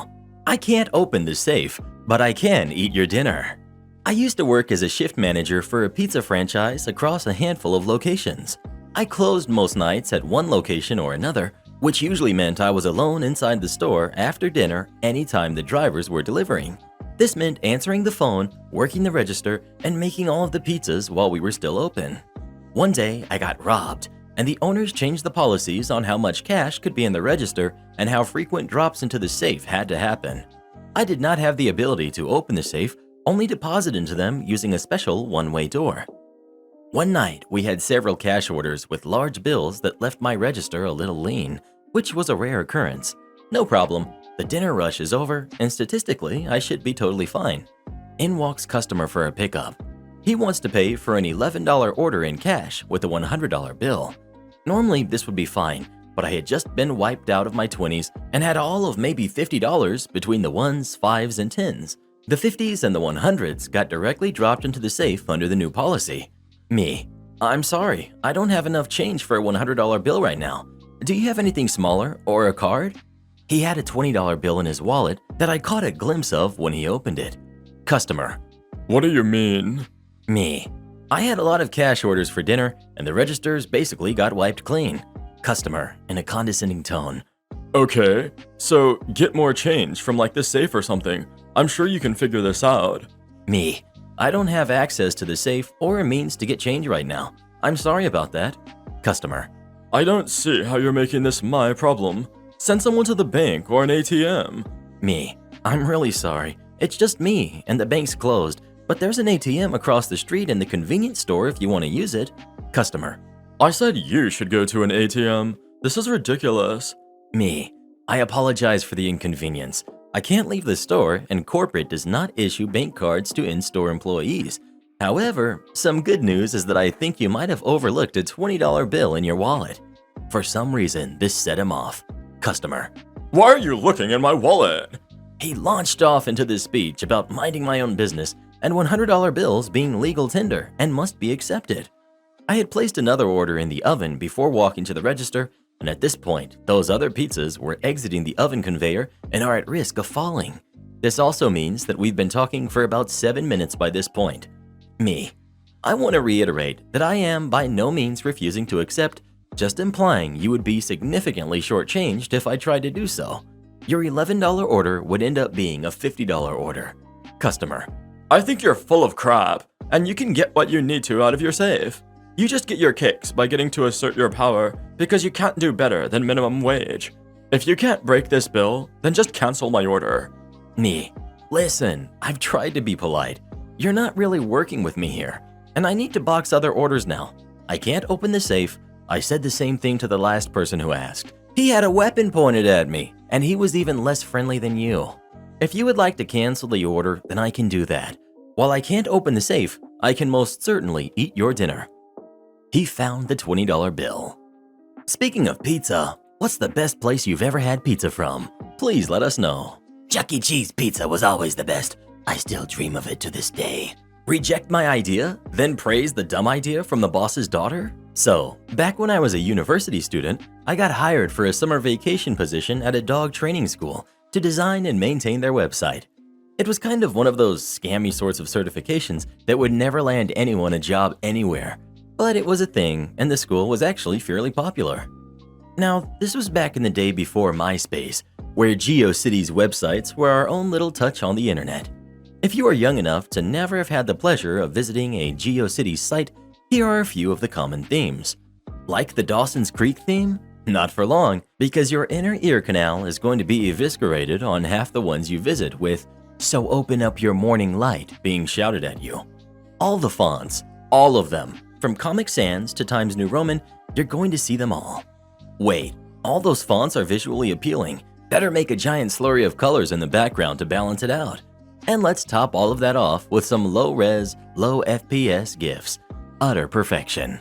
Anyway, I was an actually competent web designer, and it was clear that their official website was made by a not-so-competent web designer. It was basically a GeoCities site, hosted off GeoCities, which somehow made it worse. That's kind of why they hired me. A lot of their graduating customers in the final survey called the homepage a total mess. The daughter of the owner of the company had designed it, and she was not happy that people disapproved of her work. You see, I was the poor person in the position of cleaning up her crap, and I really did make a valiant effort to be civil about my job, essentially boiling down to undoing her job. You have to understand here that at the end of the GeoCities era, people were beginning to realize that visitors to our websites didn't want to have seizures upon opening them, and the web in itself was gradually moving towards simplicity. Drop-down menus were all the buzz, especially because high-speed cable was not yet popularized, but nobody wanted to load an abomination that reminded them of that god-awful teeny drama with kids who had thesauruses in their back pockets. The owner's sweet baby girl had also apparently caught wind of what they were paying me, which she thought was far too inflated. Their course salespeople were making half the hourly that I was making, so why did they need me when they had her? The jerk drove a brand new Volkswagen New Beetle, so obviously she wasn't hurting for money, but I digress. During our first meeting, she asked me about my plans for the website. I went over how the current website's bones were good, which they most assuredly were not, but it could use a more modern touch. I proposed simplifying it, with drop-down menus and so on. During this meeting, the owner's daughter gradually transferred her smug smiles into a sneer, and later on into a full-out scowl. Eventually, she interrupted me, saying that I wasn't there to redesign the site, the purpose for which I was explicitly hired, but to do the tech stuff with her doing the design stuff. In general, people agreed with her. Maybe art director was hidden somewhere in her BS consultant title, but whatever. I realized then that my tenure there wasn't going to last long. To milk out every penny from my paycheck, I suggested that she handle the design side and I build the site. Without exaggeration, everything she suggested was bordering on malicious stupidity. I did it all anyway. Barking sounds on clicking links? You got it. Wait, you want me to put how many success story pictures on one page? Well, you're the designer. Yes, I'm fairly sure that DISIPLINE is the correct spelling after all. No, I'm sure people's 56K internet connections will handle this just fine. A month and a half later, our abomination was complete. She was strangely satisfied, and to this day, I wonder if the entire thing was a ploy to get back at Daddy for something. You could legitimately build a better site in the GeoCities Web Wizard tool. If the job mattered at all to me, I probably would have thrown up in disgust. When it was unveiled, everyone in the company unanimously hated it, and all I could say was that I was just the tech guy. I was soon thereafter let go for unrelated reasons, and a month later when I visited their site, I noticed they had gone back to the old one. Out of curiosity, All these years later, I just looked up the school, and apparently they still do exist. My act of malicious compliance obviously didn't do any long-lasting damage on them, as their new website is about what you would expect from one in 2021. But goodness gracious, I am still proud of myself. Did you ever have a GeoCities page? Or how about a MySpace? Please let us know. Oh, come on, Mr. Reddit. You know how young your listeners are. Half of them have probably never even heard of MySpace. Am I the jerk for asking the couple viewing my house why they wasted our time? My husband, 33, and I, 30 female, are selling our house that we purchased 8 years ago. We currently have it listed for $35,000 more than what we purchased it for due to all of the renovations and upgrades we put into it. Everything on the inside is brand new and was done in the last year and a half, with special order carpet, furnace, hot water tank, and kitchen backsplash going in just 2 months ago. The only thing we didn't add to the home was a garage, detached, as we chose to have a large backyard instead. Although the electrical work is in place, as well as the permits should whoever purchase it decide to build one. We do have 2 parking stalls behind our house though on our property, not street parking. Our realtor messaged us with a viewing request at 5:30 to 6, which we agreed to, so we packed our kids up as well as our dog and we left. We got back home at 6:30, only to find them still on our house. I apologized and instantly went back outside while my husband took the kids to the park. Now we are working with a realtor and not selling independently, as we don't want to deal with the people viewing our homes personally. While I was outside waiting for them to finish up, this woman and her husband came out to ask me questions, like what the cost for a garage would be.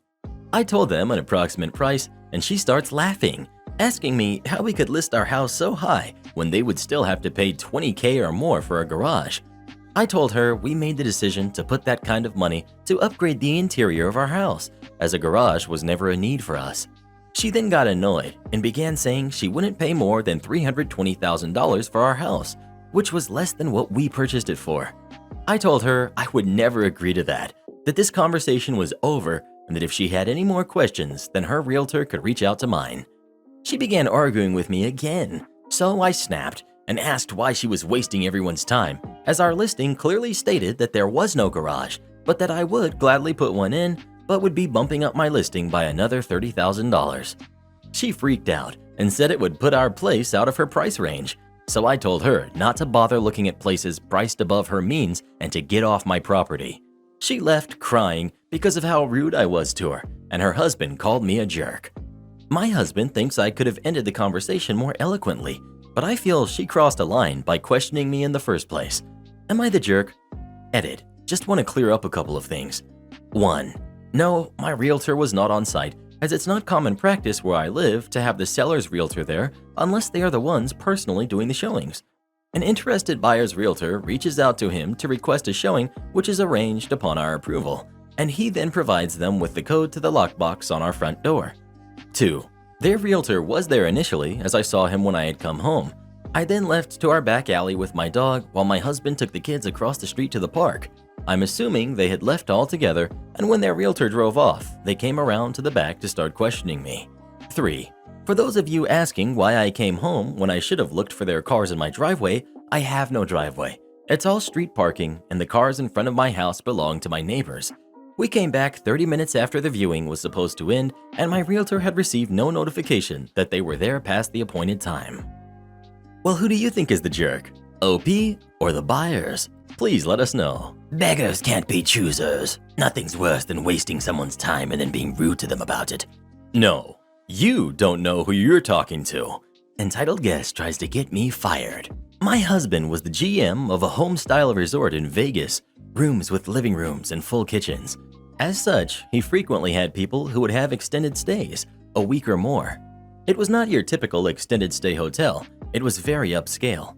At one point, his night auditor had a minor health scare, and my husband asked me if I didn't mind filling in 2 nights a week to give the auditor some time to take care of himself. Well, his minor health scare turned into a major health scare, and I ended up working 7 nights a week for nearly 3 months while he recovered. That was a nightmare in itself, but I adored Walt, the auditor, and by me filling in, it ensured he would have a job to come back to. We had one guest who had booked for 5 nights, and then extended an additional 2 more nights. She came to check out early morning when I was still the only one at the desk. She was irate about the amount she was being charged for her room. She kept insisting that she was given a special rate, and her special rate is all that she should be charged. I don't remember the actual total, but to keep it simple, it was something like this. She was paying $500 for a 5-night stay. She extended her 2 extra nights, and instead of charging her rack rate, we extended her at the lower rate. Her 7-night stay meant she owed $700. She was adamant that her special rate was $500, and that was all she should pay no matter how many nights she actually stayed. She simply could not grasp the math that if you stay extra nights, you do in fact owe for those nights. I was trying to explain it to her as best I could, despite my internal monologue of, "This Karen is not very smart," when she sticks her finger in my face and tells me, You don't understand. I know your general manager, and I'm going to tell him how you are treating me and trying to scam me of my money. I'm going to have your job for this. You don't know who you're talking to." I smiled as sweetly as I could at her and told her, "Well, ma'am, when I go home and crawl into bed next to him, I will be sure to relay that message to him. Have a fantastic day." Edit. Insane lady sputtered and left without signaling the credit card receipt. When I told my husband, he laughed and knew exactly who the woman was. She was a dancer from someplace in the Midwest who would come out and dance for a week or two, make bank because Vegas, duh, then go back home for a while. Apparently, she had been harassing the day staff all week long with stupid requests. This has gone down in our family history as the stupid dancer story. Rental car company tried to rip me off. I rented a car for 5 weeks while my car was being repaired from a car accident. The rental company had a couple of great policies: no cleaning fee, no matter how gross the car was, and unlimited miles. Ideal for me. I live in the country and going anywhere is a drive. When my car was finally scheduled to be finished, a Monday evening, I called the rental car company on Sunday, asked about return details. They said return time would be 5:30 p.m. Monday, but I could just leave it at the shop and leave the keys in the shop's drop box. I said sure. The next night I went, got my car, left keys in the box, got in my car and check engine light is on. Ugh. Staff says come back tomorrow and we will fix it. I go home thinking that I will be sitting at the shop all Tuesday because no other ride. Tuesday morning, I wake up at 7 a.m. to the rental car company very angry and saying that they can't get into the drop box and shop doesn't open until 9. I tell them I did just what they said to do. They told me they would be charging me an extra day. At that, I'm furious. I leave my house later and arrive at the shop at 8:50. Rental car guys aren't there. I sit around and shop opens. I grab the rental keys and give them my car. Right on time, rental car guys appear. They demand the keys, and I ask if I'm still getting charged for an extra day. One guy is inspecting the car while the other tells me, yes, I'm getting charged an extra day. Guy inspecting it comes over and says the car looks good. It should be ready to rent out immediately. I had cleaned it the day before because I didn't want to be a jerk. Well, I refused to give him the keys. Since I'm getting charged an extra day, that means it's my car until 5:30 today, right? At that, he gets nervous. Says they need the car back. I will give you the keys now if you don't charge me an extra day. But if I'm being charged an extra day, I'm using it. He refuses to bend, so I leave. At this point, I'm petty and angry, so I go straight home. I own a farm and it's been raining like mad lately. I get to work. By the time 10 a.m. rolls around, the car is covered in mud. Like, this black car looks painted brown. I didn't trash the inside because I'm not that petty. I hop in the car and drive to the rental place. I'm pretty covered in mud at this point. I had put trash bags on the front seat to limit it.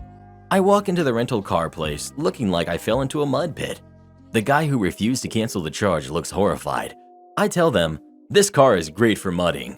I'm gonna go mudding for the rest of the day, just swinging by to ask where to put the keys at 5:30. I'm all smiles and dripping sweetness.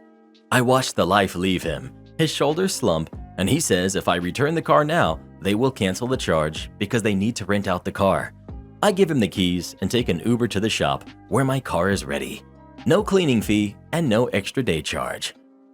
Have you ever had a bad experience with a car rental company? If so, what happened? Please let us know. Dollar Car Rental ripped us off for over $700 in additional fees. They refused to refund any of it, and their customer service is complete trash. I wouldn't recommend Dollar Car Rental to my worst enemies. Warn everyone you know. For the 1000th time, I don't work at Wally World. Hi everyone. This happened earlier this week, and I still can't believe it happened. So, I'm 25, female, and a preschool teacher. The director of my center recently gave all the teachers and aides blue t-shirts with the center's name and logo on the front and told us from now on, every Wednesday, we were to wear these shirts. This happened on one of these Wednesdays. It was June 30th, 2021, and I had just gotten off of work.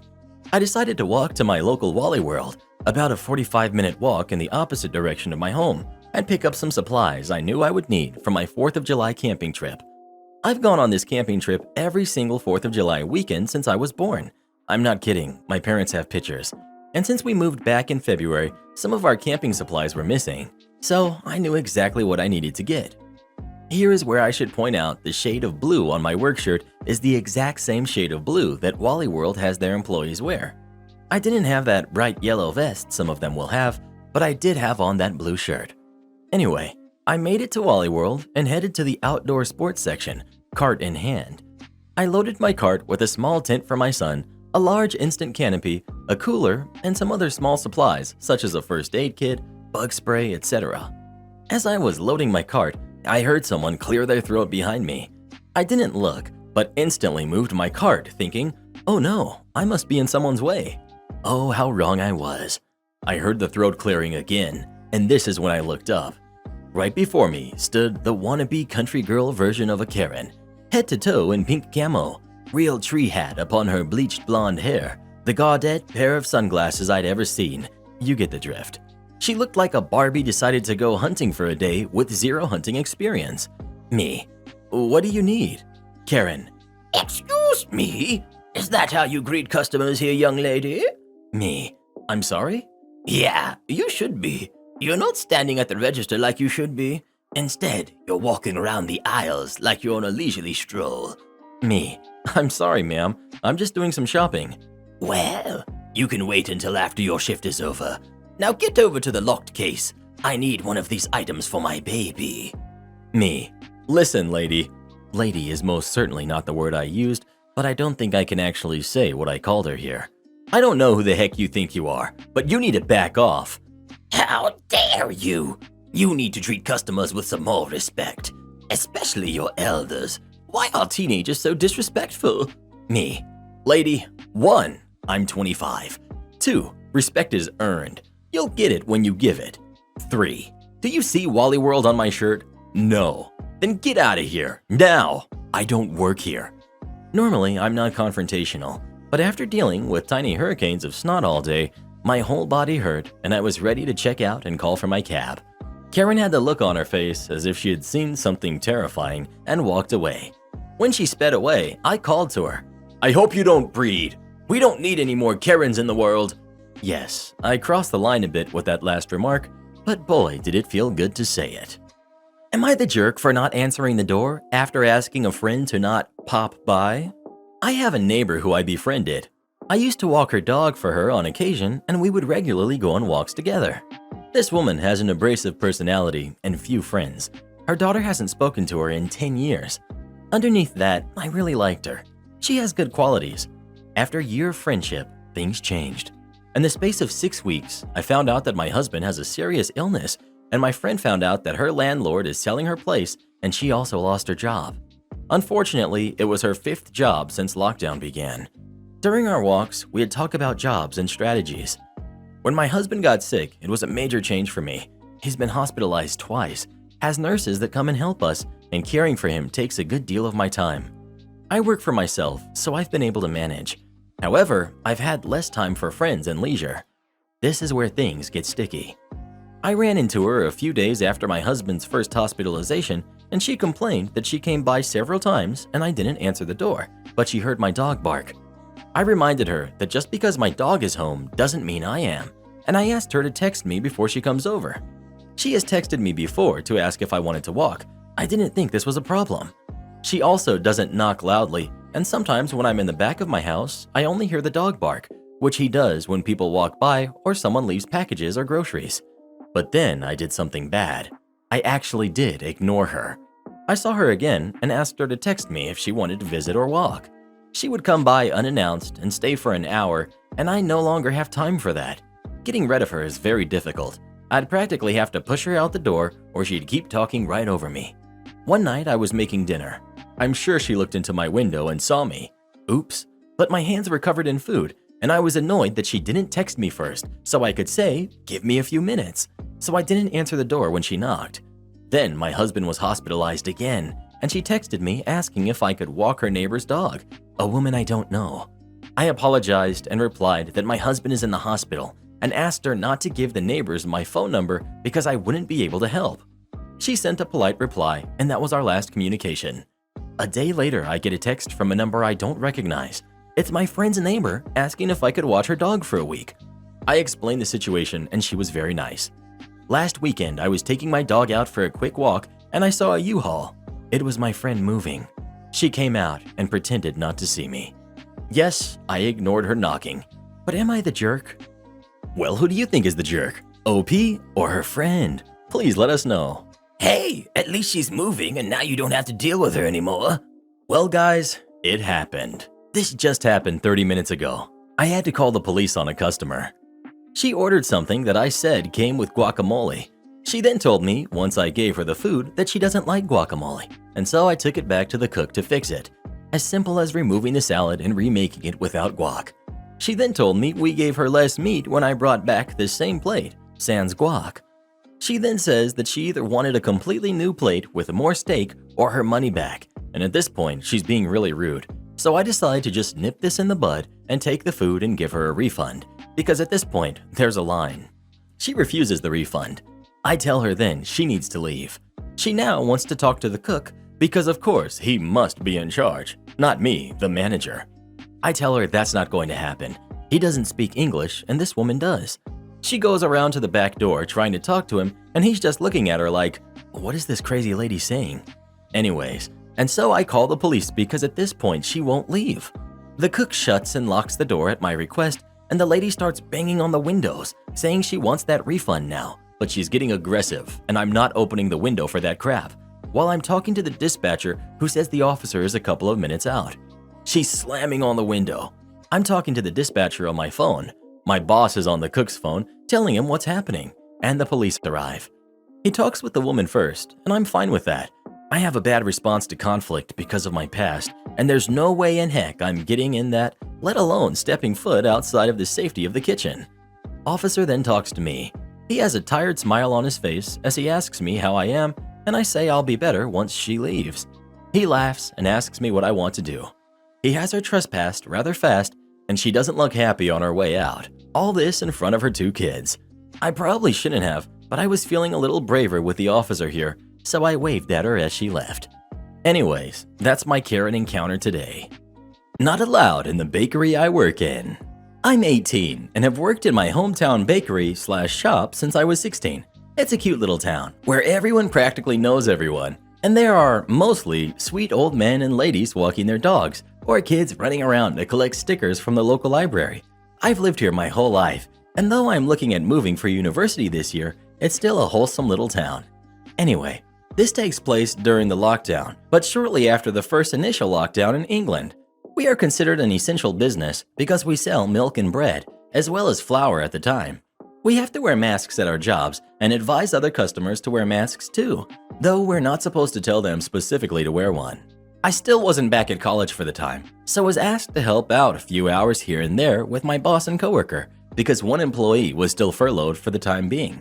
I had to say yes and got a little extra money under my belt.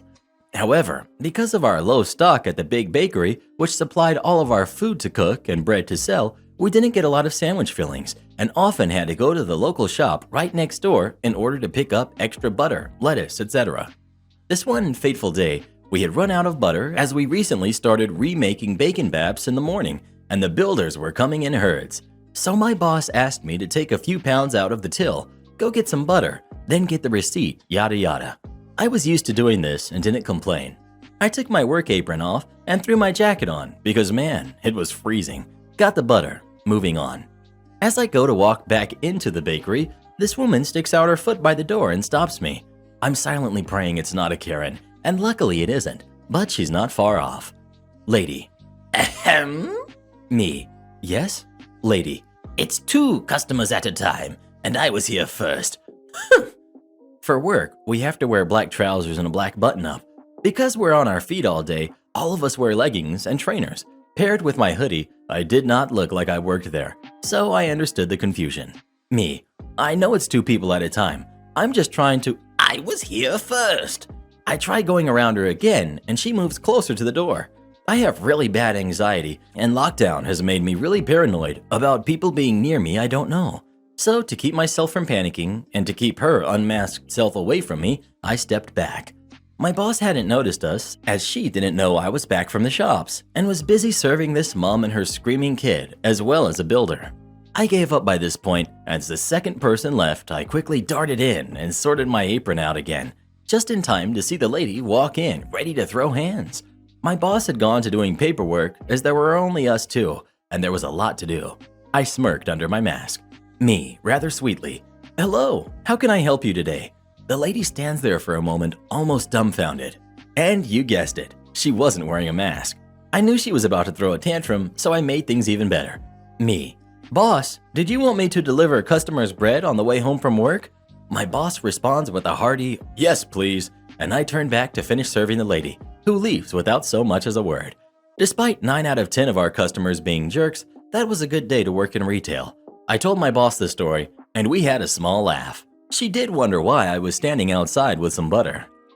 Entitled mom tries to make my sister-in-law's life miserable in order to get a house. So, this story requires some background to be understood, so please bear with me. Recently, my mother-in-law passed.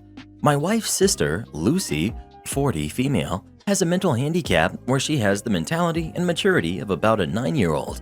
She has lived with her mother her entire life and was, understandably, devastated by the loss. Because of her handicap, Lucy receives a Social Security disability check every month from the government in the amount of about $800. She and my mother-in-law had been renting an apartment using both of their incomes. However, with the loss of my mother-in-law's income, Lucy could no longer afford the apartment on her own. My mother-in-law and Lucy have a small dog, a Chihuahua, Maria, that they have had since it was born. Maria is now 12 years old.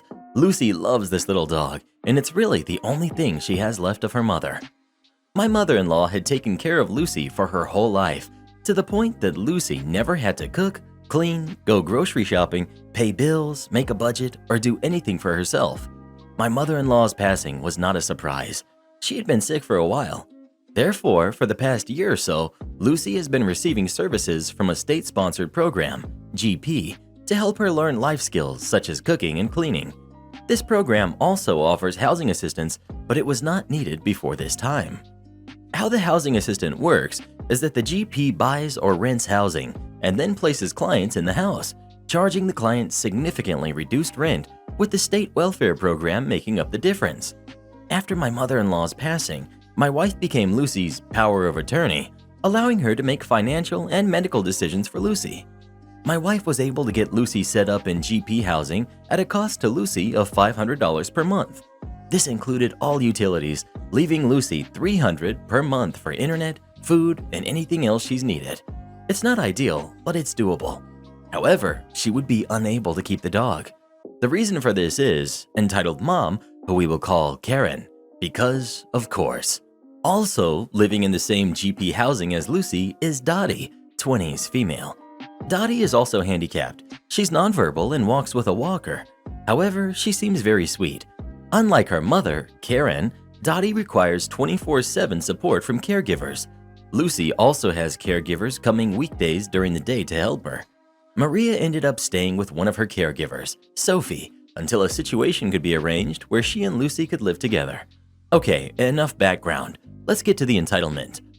When my wife met with the GP representative and Karen to discuss Lucy moving into the house, Karen told everyone that dogs were not allowed because the landlord forbade it. The landlord she was referring to was not the GP, but the owner of the house that the GP was renting from. My wife asked if she could discuss this with the landlord directly, and Karen said, "No, I'm representing the landlord, so you just have to trust me." It gets worse. Even though Lucy is technically renting from the GP, Karen insisted that my wife sign a sublease stating that we were renting from Karen. The representative from GP said to go ahead and sign it and that it would be fine. My guess is that, since Karen is paying the GP, the document would be unenforceable and that the GP rep just didn't want to deal with fighting Karen. So my wife signed it. Karen also wanted Lucy to pay the $500 monthly to her and that she would give it to GP. My wife stood her ground on that one. There was no way that we were trusting this person with Lucy's money. After much arguing, Karen finally agreed to let us pay the rent directly to the GP. Then the discussion went back to the dog. My wife asked if there was any way that Maria could live with Lucy. Karen said, Of course not. My husband is allergic to dogs. My wife said, so that means if your husband comes to see Dottie, he'd have a problem, right? Karen replied, No, my husband never comes to the house, but I do all the time, and I can't be bringing dog dander home. Later, when my wife and I were at the house to sign the sublease, Karen mentioned that she had to leave to pick up her other daughter's dog. What? Karen also tried to get security cameras installed in the house. They would cover the living room, the kitchen, and the dining room, basically all of the common areas. Because Dottie was nonverbal and couldn't tell Karen what was happening with her, she wanted to be able to observe what was going on in the house at any time. Nobody was okay with this. Not Lucy, not my wife, not the caregivers, and not the GP representative. Some of Dottie's caregivers told us that Karen had asked for this on multiple occasions. She didn't like being told no. So Lucy moved in without the dog. Sophie would drive her over to her house nearly every day to spend time with Maria. Every time Karen came to the house when Lucy was there, she told Lucy that she should just forget about the dog because she's never going to have Maria with her again. Everything having to do with Karen was starting to look a little fishy. Using public records search, I was able to determine that the owner of the house was an 80-year-old woman who inherited the house from her parents when they passed. Using this same search, I was able to learn that Karen owned 3 different properties that she rented out. I kinda got the impression that Karen was trying to somehow get the house from the owner, but we never figured out what that dynamic was all about. After living there 3 months, my wife received a letter from the owner of the house. It was an eviction notice. Apparently, the owner had decided to sell the house and Lucy had 30 days to move out. The letter also stated that Karen has decided not to renew the lease. My wife called Karen and, as it turns out, Karen got a similar letter from the owner stating Lucy had decided not to renew the lease. I could not help but laugh. It seemed that whatever Karen was trying to pull on the owner got the last laugh. A few weeks later, Lucy moved into another GP house. This one is more expensive, $600 per month, but it includes internet, which Lucy no longer has to pay for, so it's pretty much a wash. Also, another resident in the house has a dog. So after making sure that Maria and the other dog got along, Lucy has her dog back. Speaking of dogs, do you have a dog? And if so, what's their name? Please let us know.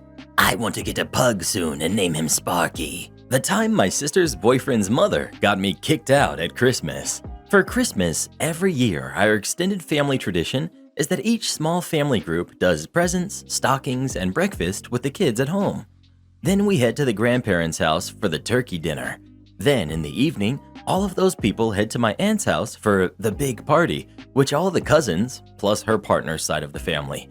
There are hundreds of us. Think of a swarm of locusts. One year, my mother called about a week beforehand to let me know of a change in plans. Instead of heading to my parents' house, we were going to go to Dark Helmets before the big do. I was not in favor of this arrangement and bowed out gracefully. In the next few days, I underwent one of the biggest psychological attacks ever launched. I was ruining Christmas. It wasn't fair to make them choose between me and Dark Helmet.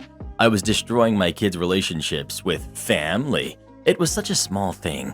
If I didn't do it, I'd be responsible for every bit of evil that exists, blah blah blah. It was relentless, and I buckled on the 23rd when they got to my kids, who told me that they really wanted to go. They were relieved and started telling me all about their plans, none of which I cared about. But the highlight was going to be her normally shy husband's performance of his favorite song. Once he'd had a few drinks in him, you see, I'd be in for a real treat. The day of, we headed to their place. She was on her best behavior. She only had a problem with the way I cooked the ham I brought, how I'd worn my naturally curly hair, curly, with how much my outfits always consist of dark colors, with how I was wearing a sweater that showed too much, with how I was wearing heels even though I'm already so much taller than her, with how much more vain I am than she is, and a few more that I've forgotten. Before the food was an hour away from being ready, Dark Helmet's husband had consumed enough alcohol that he felt ready for the night's entertainment highlight.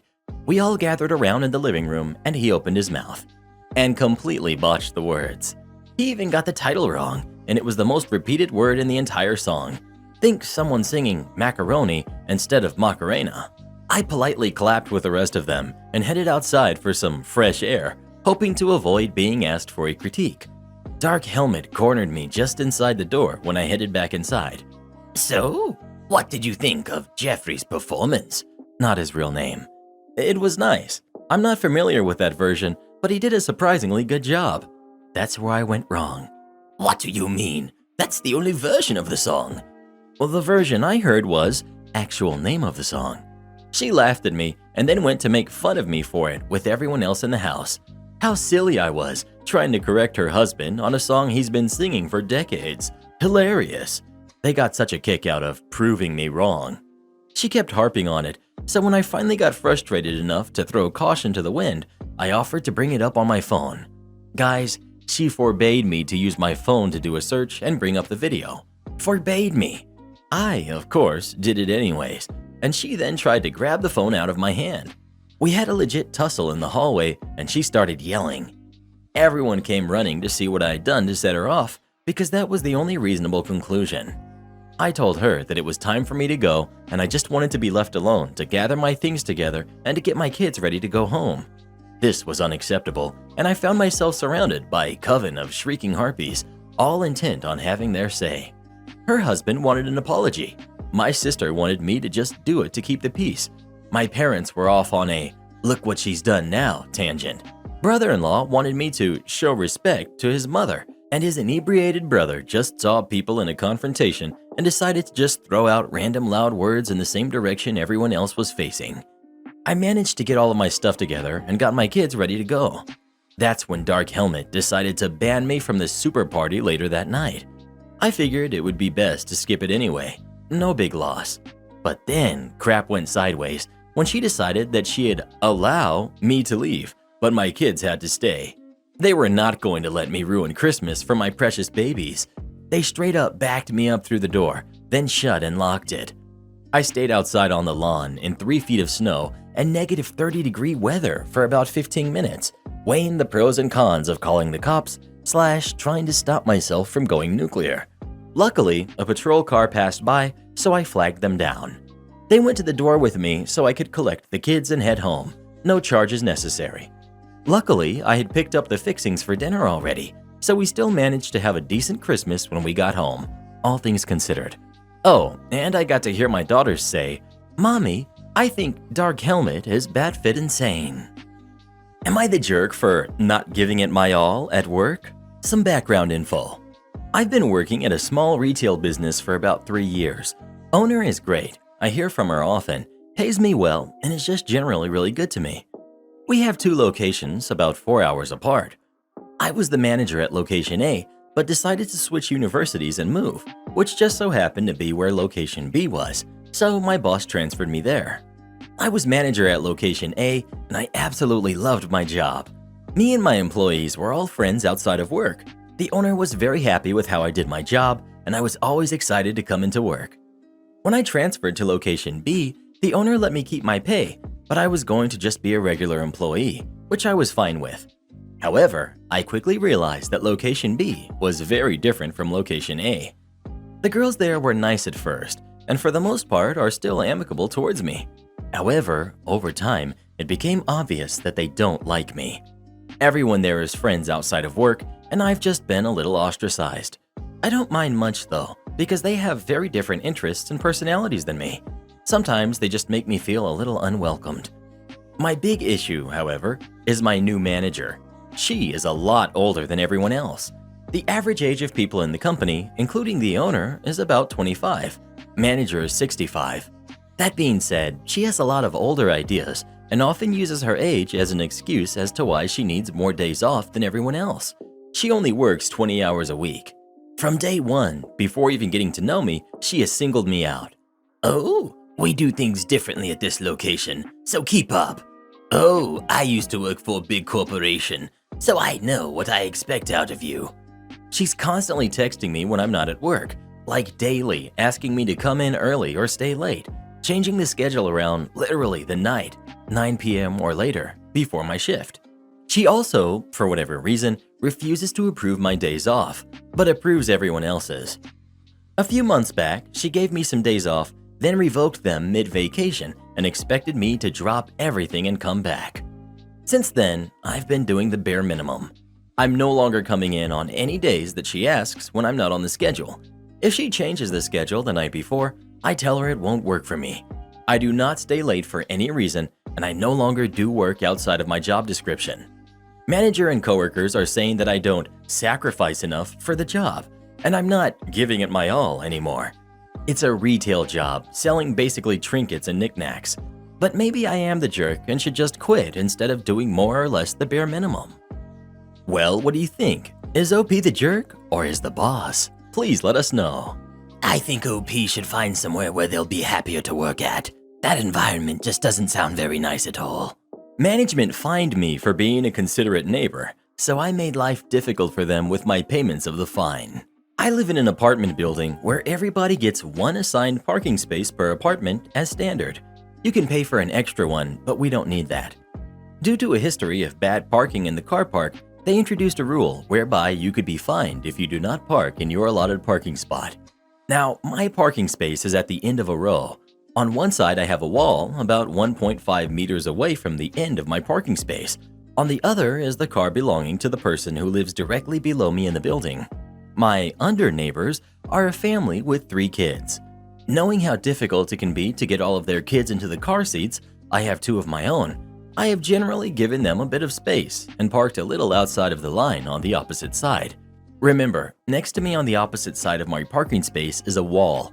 There's no reason for anyone to walk next to my car at that point. This is something that I've been doing for months.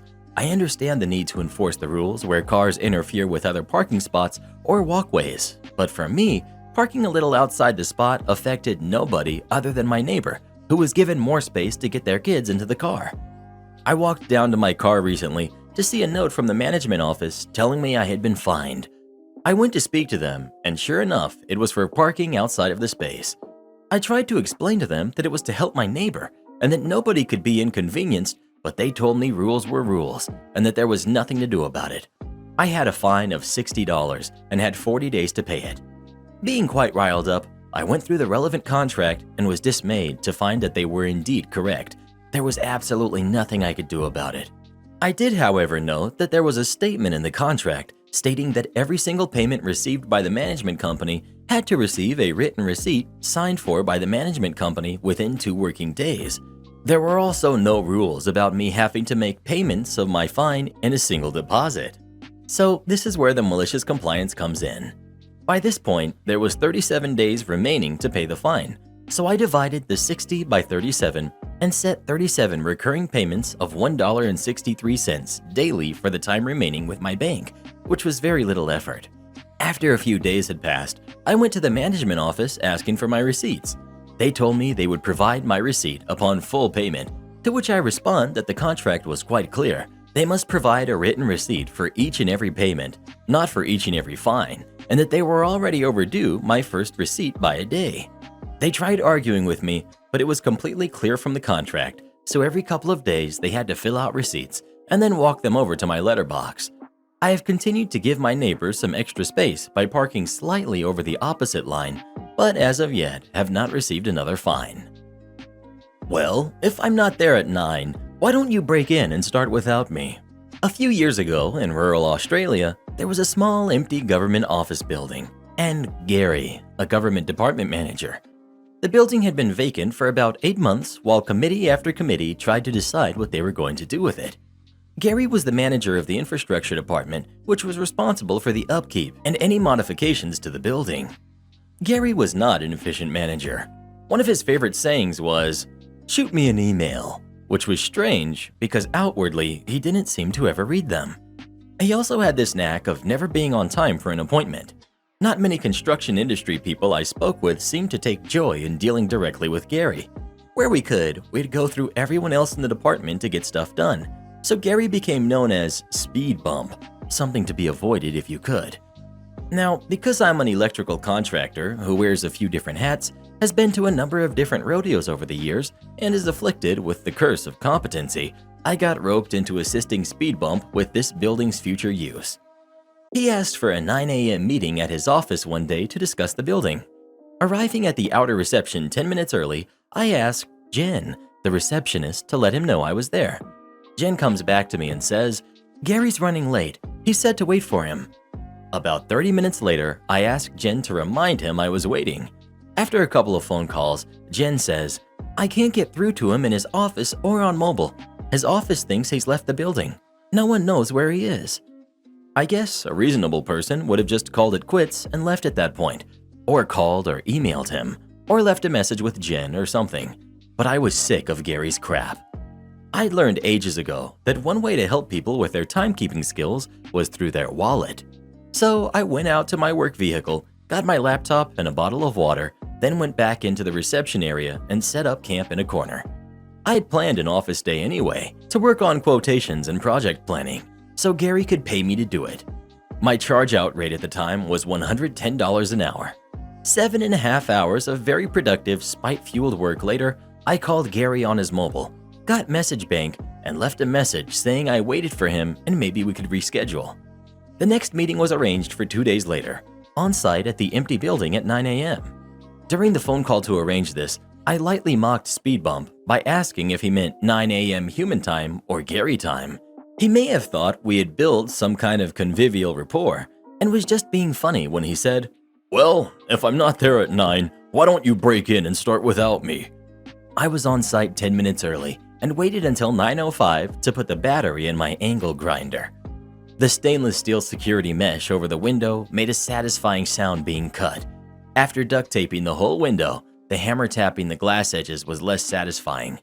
The best sound that day, after gaining entry, was the security system siren. I was outside having a smoke with the security response guard when Gary turned up. The wind kinda left his complainy sails when I shrugged and said, "Well, you did say." I'd like to close this tale by saying that Gary learned from my interactions with him. But as you'll probably know, speed bumps don't change. You either have to just go around them, deal with them, or remove them.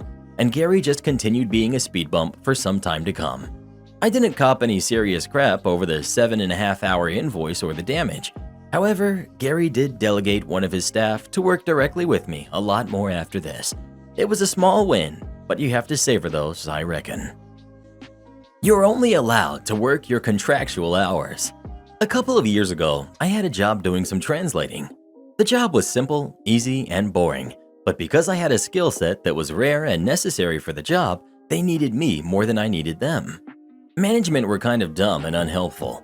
The kind of managers who would try to write you up for going to the toilet too many times a day or for taking 1 minute longer on your lunch break because a queue to get past security isn't a good enough excuse. You need to be back 5 minutes before your lunch ends. A coworker of mine was reprimanded by management for doing his work too quickly. When he asked what concerns about the quality they had, they told him that it makes everyone else look like they're slacking, which looks bad to the company who outsourced us. So basically, management just wanted everyone to look busy. During my time there, I got diagnosed with a chronic illness that meant I could no longer work my original contractual hours of 40 a week. Instead, I would sign a new contract stipulating that I would work Monday through Wednesday 9 to 5.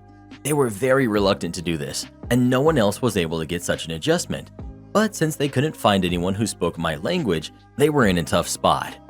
This worked out to be beneficial for both of us. I got my work done a lot faster now that I wasn't chronically worn down and the company didn't lose my skills. One day, I received a letter from a clinic I had been referred to.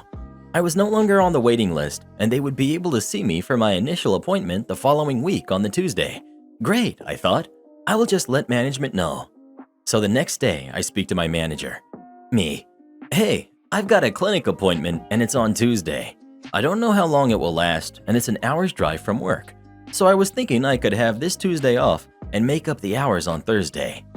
They asked for some time to get back to me, and when I followed them up on it the next day, they told me I was only allowed to work my contractual hours, that I would have to take my holiday time off or an unpaid time off. But since it was such short notice, they couldn't approve it, and I Should be more careful with my planning in the future. The thing is, I had been on this waiting list for a couple of months, and the only appointments they give for the initial one is short notice. I would value my health over work any day, so I shrugged and said okay. I called in sick on that Tuesday, citing my chronic illness, went to my clinic, and got a doctor's note from my GP.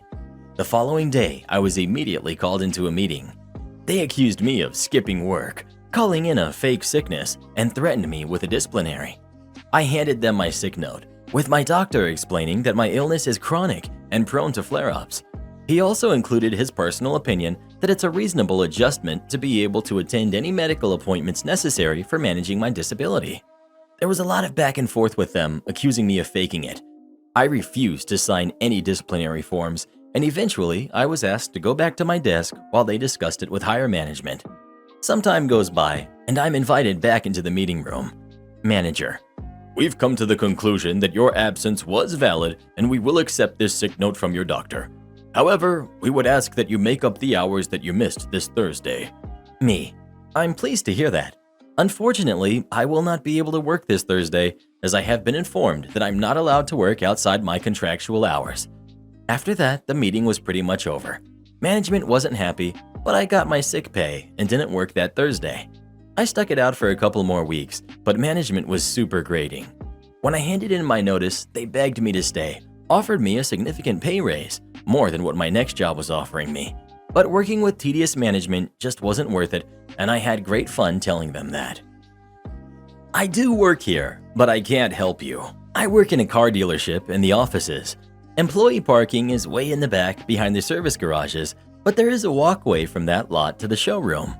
This morning, it was already 80 degrees by 8:30 a.m., so I opted to cut through the main garage and service lane, where customers first pull in and sign for appointments, to get to the showroom and my desk. Crossing the service lane, I got waved down by a customer. Thinking nothing of it, I stop and ask her what she needed. Boy, was I in for a shock. Customer: Get my car. You're already making me late. Me: Excuse me? Get my car. She stomped her foot for emphasis with each syllable, then continued. I have to go home and pack. You people are going to make us miss check-in time. Me: Ma'am, I don't… Oh yes, you do work here. I just saw you walk in from the garage. At this point, I was getting irritated. At least let me finish a sentence before cutting me off. I reply as politely and firmly as possible. Ma'am, I do not work in this department, but if you hold on for just a moment, I can get the lane coordinator to help you. No, stop being lazy and do it yourself. I'm tired of waiting. At this point, she's within 6 feet of me and is jabbing her finger at me. I don't know the service procedures for lockdown, nor would I know who to ask about her vehicle status. Thankfully, the lane coordinator was coming back in from valeting another vehicle and heads over to us. Lane coordinator: Is everything all right over here? No, this employee is refusing to help me. One of you lazy jerks, go get my car right now. We're going to be late because of you. Lane coordinator: Ma'am, she doesn't work in this department. She wouldn't know who to ask about your vehicle status. Come with me and I'll ask your service advisor. The customer follows her with a sneer as I rush to the office to finally clock in. I let my manager know what happened just in case there's a complaint from service. We laughed about it and I got to work. Later this morning, we found out that she walked in at 8 a.m. without an appointment, demanding an oil change before leaving for a trip downstate. She was squeezed in due to an earlier cancellation, but was warned that it could take longer than normal. Am I the jerk for getting off the lease and leaving my roommate to fend for herself? Okay, yeah, I know the title seems bad, but hear me out. My friend, female 19, and I, female 19, decided to move in together this May. We've known each other for more than a decade, and I considered her one of my best friends. We've always talked about living together, and 2 months ago we got an opportunity and made it into a reality. We signed a 1-year lease on a 2-bedroom apartment not too far from our college and jobs. Well, yesterday she comes into my room and says she wants to talk to me about something. She reveals the actual reason for her moving out of her parents' house. She's pregnant. Her dad is the type of guy that thinks if you're grown enough to have relations, then you're grown enough to live on your own. Not under his roof type of guy. Anyways, I've had a load of questions, and eventually she revealed that she was almost 5 months along and her boyfriend was moving in, and I was livid. She said it would be good for us because the rent will be cheaper, which is true. But that's not why I was mad. I realized she knew before signing the lease and didn't think to mention that she was pregnant and moving someone else in. I'm sorry, but I did not sign up to be living in an apartment with some man and a baby. The main reason I moved out of my own house was because I am the oldest of 4 younger siblings. There was too much going on at home, and I thought moving out I would finally have my peace. After we talked, we both went to our own rooms, and after a couple of hours, I called to talk to her again and made up my mind that I do not want to live here anymore because of the obvious circumstances. She got mad, as expected, but most of all because she doesn't have much savings and was planning to rely on my share of the rent to stay afloat while she's on leave. I've already talked to the landlord about paying to break myself from the lease. I'm sorry, but I did not sign up for this. She claims there was no contract for not getting pregnant, but there is a contract in place for us, the lease. But I feel that's common sense when you're living with someone. I feel like an awful friend because I'm not being supportive, but this isn't what I agreed to. I can see why she would be upset with me because of my sudden decision to move, 1 month notice, especially since she doesn't have much savings and is expecting a baby soon. On the other hand, she should have been honest with her intentions and starting a family because I would have just said no to moving in. Am I the jerk? Well, who do you think is the jerk? OP or her friend? Please let us know. I don't blame you for moving out at all. I'd also rethink that friendship. My Karen friend married her husband only for his money. I'm 29, female, and my friend, 28, female, let's name her Heather, has been married to her husband Matt for 2 years. They also have a 1-year-old daughter. Heather would typically date tall, muscular, tattooed guys. Her husband is a very nice guy, a great guy. I think he's handsome, but he's nowhere close to Heather's type. Now, Matt makes very good money. He has a very lucrative job and makes upwards of 6 digits a year. So Heather had told me during the beginning stages of their relationship that that was one of the main reasons she was dating him. I did advise her against continuing the relationship if that was the only reason that she wanted to be in it. They got engaged.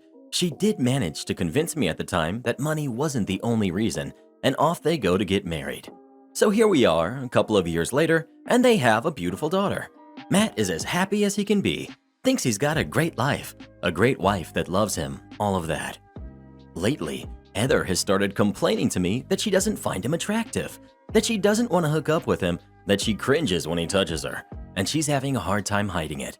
And she's only staying with him because she likes their lifestyle. Now, Heather has a decent job, and she could support herself, but definitely not at the same lifestyle she's become accustomed to.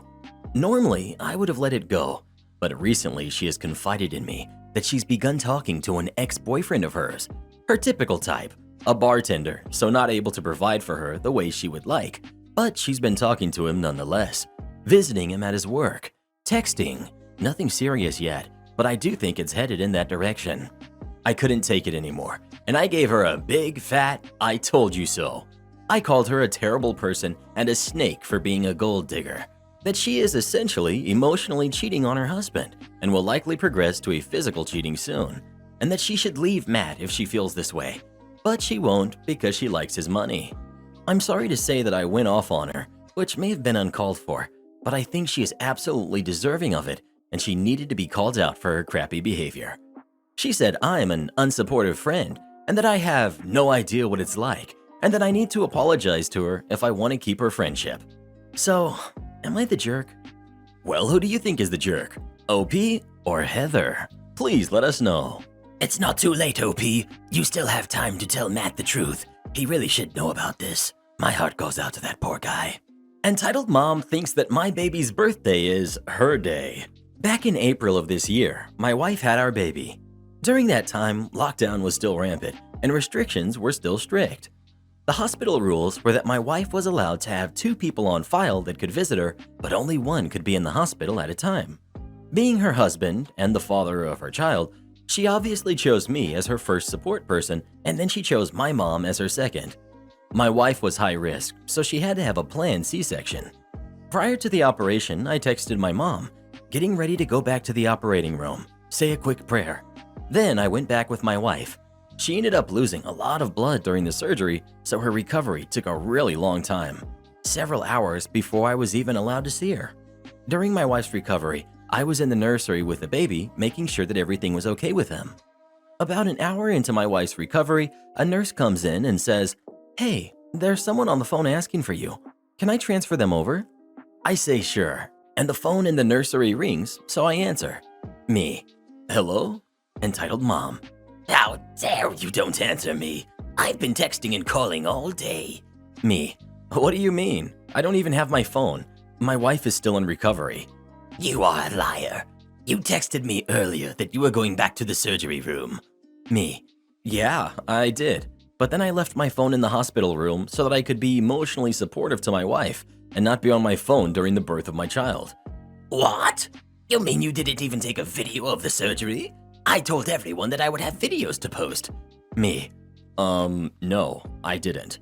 And even if I did, they wouldn't be for Facebook." I can't believe you. Don't talk to me that way. I can't believe that you would do this to me on my day. Then I got tired of her and just hung up the phone mid-conversation. I then just didn't talk to her for a while and finally had time to get my phone back. I take some pictures of the baby, send them to my mom, hoping she was just being emotional earlier, and give her a call. Entitled Mom is crying. Why would you do this to me? Me.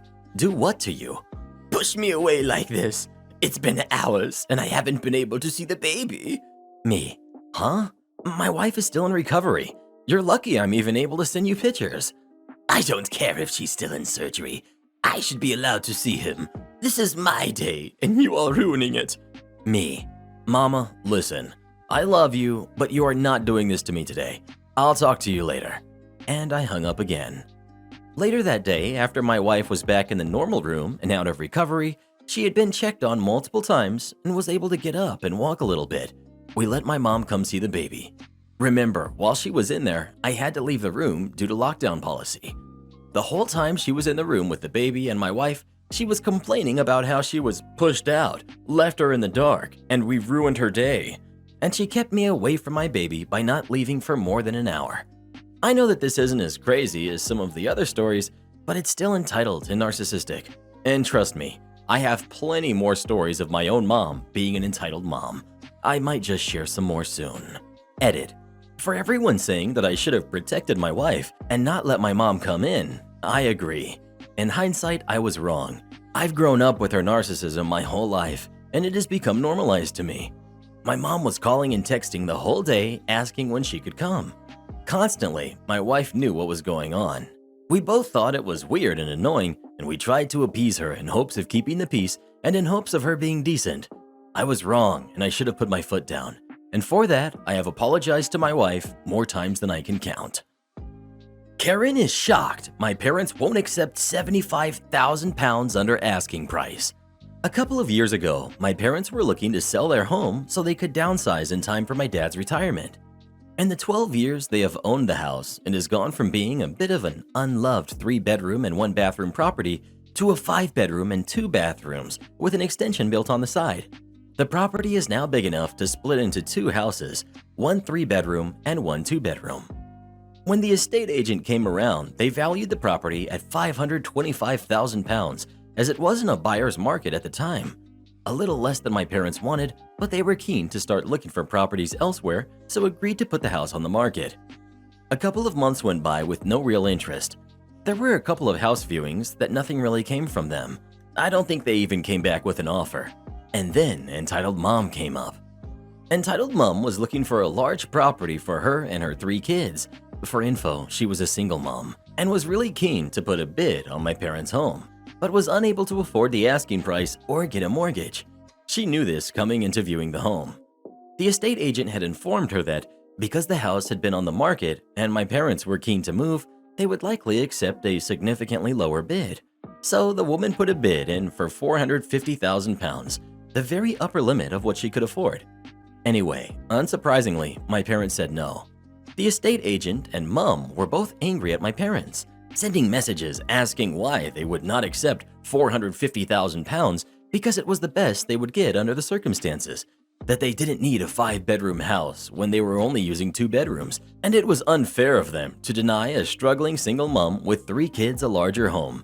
Again, my parents weren't willing to be bullied into selling, stood firm, and said they had no interest in selling for that price.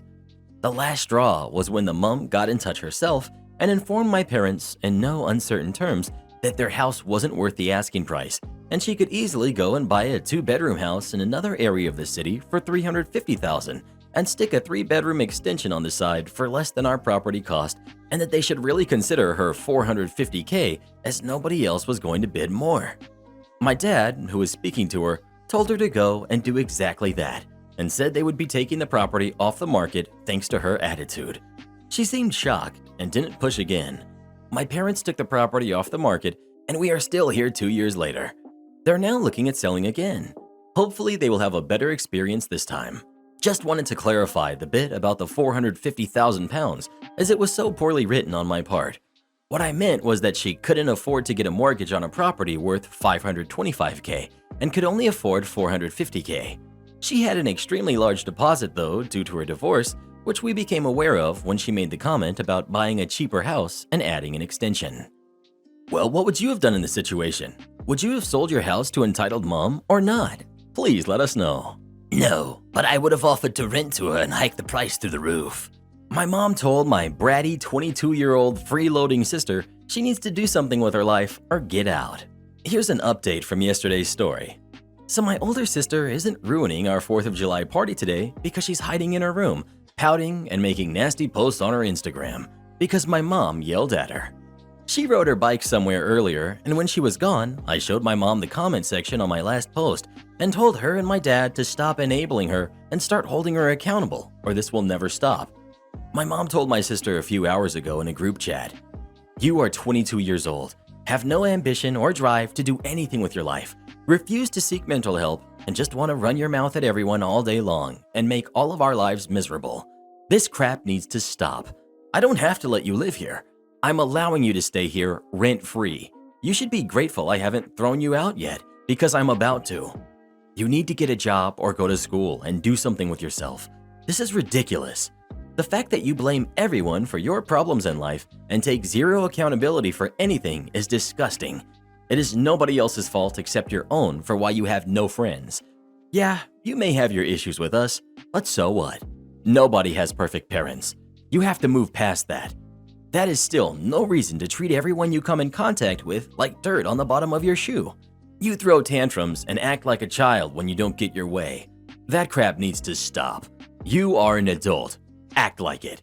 If I'm so toxic and it's so bad here like you always tell me, why do you want to live here anyways? Nobody is forcing you to stay here. You have a car, you can leave. I'm done playing your childish, manipulative games. It's time to grow up. If you don't think you can handle acting like an adult, then maybe it's time to go back to the psych ward." She said back, I can't be an adult. I don't know how to. Nobody ever taught me. And that's all your fault. Be a better parent. You're the reason why I am this way. Why don't you take accountability for being a bad mother? I can't leave because I have nowhere to go, but I know you want to get rid of me, and I wish I wasn't here anymore. Some mother you are. My mom said, "This is what I'm talking about. Stop being so dramatic. This is so tiring. Nobody wants anything bad to happen to you. I want you to act like an adult and do something productive with yourself. I suggest you stop biting the hand that feeds you because you will be homeless if you continue to act like this." Your father agrees. Nobody in this house should have to walk on eggshells around you. It's time to grow up, stop having an excuse for why you can't do something. Stop blaming others for everything and take accountability for yourself. I don't know why you think you don't have to work or do anything with yourself, but you're an adult and everybody has to work to be able to survive. We aren't going to be around forever, and we aren't going to continue to support you with the way you treat us. End of story. You have until August to find a job, and I don't want to hear the driving anxiety BS excuse either. Suck it up and get over it. We don't live near public transit, and I'm not paying for Ubers. About 10 minutes later, she came home, slammed the door, and was crying and screaming. She was literally stomping her feet and screaming insults left and right at everyone. My mom remained calm and said, "When you decide to act like an adult, then you talk to me," and went outside. She stomped up the stairs and started throwing things and slammed the door to her room. She was making threats and pulling the "woe is me" victim card. My dad yelled, "Enough already, God!" and she started screaming more. Now she's been in her room for a few hours and is refusing to come out, pouting like a kid and making nasty posts on Instagram and TikTok about how toxic and horrible my parents are to her, and they should be grateful to have her as a daughter. She made TikTok videos crying about how horrible they are. Grateful to have a 22-year-old freeloader who yells and attacks everyone every day and gets mad all the time about nothing and is just miserable and draining to be around. Yeah, no. I hope they follow through and kick her out. It's her problem that she has nowhere to go, no money and no friends. If she was smart, she would get a job, but I don't think she will. She sits around the house every day, all miserable, and starts verbally attacking people for simply even looking at her or breathing near her. It doesn't matter what you do for her or how nice you are to her. She throws it right back in your face and isn't appreciative of anything. She gets mad when anybody pressures her into doing something she doesn't want to do and comes up with every excuse under the sun for why she can't do it, including using her disorder as a crutch. Gets mad when you call her out on her excuses. Says they aren't excuses and it's the truth. It's an endless cycle. She either throws a full-blown temper tantrum or becomes manipulative and guilt trips. This happens many times a day. She won't even do her share of chores, and I get yelled at because my parents don't want to put up with arguing with her. I hope from now on they yell at her to get out if she doesn't want to do her chores or when she has tantrums. My mom said she hates being mean and feels bad, and I said she's mean as heck to all of us every day and lashes out for no reason. She deserves what she gets. She has to grow up sometime. I mean, I'm 16, and I would never in a million years act the way she does, or expect anybody to pay my way through life while I treat them like complete crap. I mean, it really isn't fair to any of us in this house to have to deal with her. I'm so happy we can have a peaceful 4th of July without having to deal with her. She ruined last night's celebration with the neighbors. Have you ever known anybody who acted like this, or not? Please let us know. Sometimes I'm glad we don't have kids, Reddit boy. Boss told me, if you don't like it, then leave. When I was younger, I worked as an engineer for a small company. The owner, who I'll call Jake, let me know before I started that I would be doing about 10 hours a day, 6 days a week for about 6 months, but that I would have to be flexible. Some days they wouldn't have work for me, and other days I'd be expected to stay a few hours late. This didn't bother me too much, as I wasn't too tight for money, and I didn't mind staying behind a few extra hours occasionally. I got to work and was told to follow instructions from the owner's brother, Steve. He was an arrogant character who always thought that he knew how to do everyone else's job better than them. We butted heads a few times, but nothing major. A few months in, I found a new job starting in a week that paid better. Later on that day, I had another disagreement with Steve. The situation was petty, but it's his response that really confused me. It ended with him screaming in my face, "If you don't do as I say, then you can leave." So I packed my stuff and left. Steve was a little confused, thinking I'd just fall in line. He was too arrogant to apologize, and I had a job lined up. Side note for people not in the UK, I was working a 0-hour contract. This means I get an hourly wage, but I'm not afforded some labor rights like a set salary, minimum work hours, or notice for dismissal. This works both ways though, so I can leave the job whenever I want with no notice. I decided to call up Jake since he had always been chill and told him what had happened. He told me that he needed me and I should just return to work. I told him unless he controls Steve and made him apologize, there was no way I was coming back. He refused, so I told him I'll send in my final timesheet. 2 weeks later and I've started my new job. I still haven't been paid for my final week, so I called Jake. He told me that, "Since you didn't give notice for leaving, you owe me for lost product of work." He said if I didn't like it, I should sue him and recommended I just take the loss and move on. This was complete BS. A couple of months go by until I finally find time to file for small claims court. Few days after sending him notice, Jake paid my money, including court fees and extra. He actually called me up apologizing for the confusion. He wanted to know when I could return to work. I had heard from one of my ex-coworkers that because of the infrequent hours, people would leave as soon as they were told they wouldn't have work the next day. Others would leave when they realized how much of a jerk Steve was. They had gone through about 7 different workers in the time I was gone and struggled to keep anyone for more than a week. I told him I'd think about it. I managed to string him along for a few weeks before he stopped calling me. The moral of the story is that if you think you're being treated unfairly, you shouldn't just put up with it. Your self-respect isn't worth compromising. Don't settle for being treated like crap, especially when you're willing to go above and beyond for them. I know you were sleeping. For context, I work night audit at an extended stay for good old Schmelton. It's the 4th of July weekend, we're sold out. All my arrivals are checked in, life is good.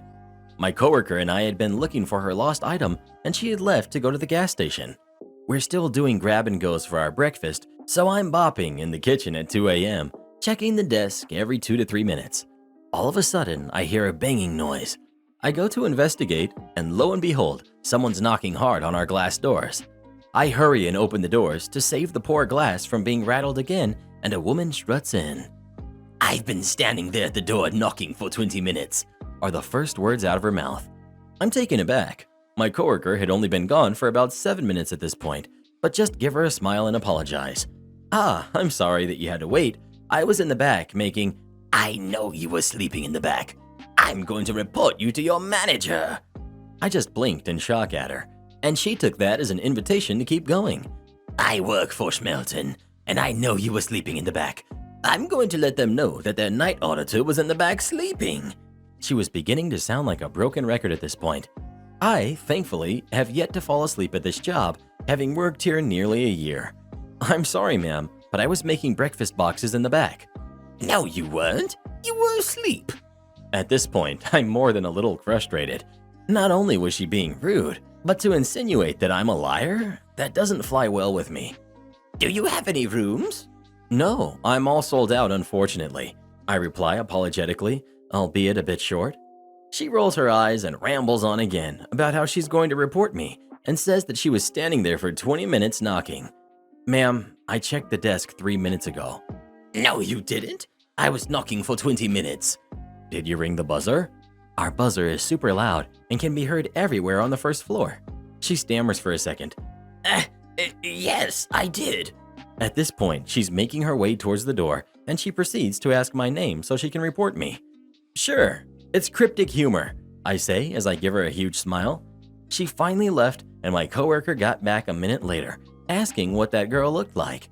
She had seen her walking across the parking lot, and after I described her, she told me that someone matching her description had been fighting at the convenience store my worker was just at. Forced to honor contract and then asked to sign a new one. This was over 20 years ago, but I was reminded of it today and thought it would be appreciated here.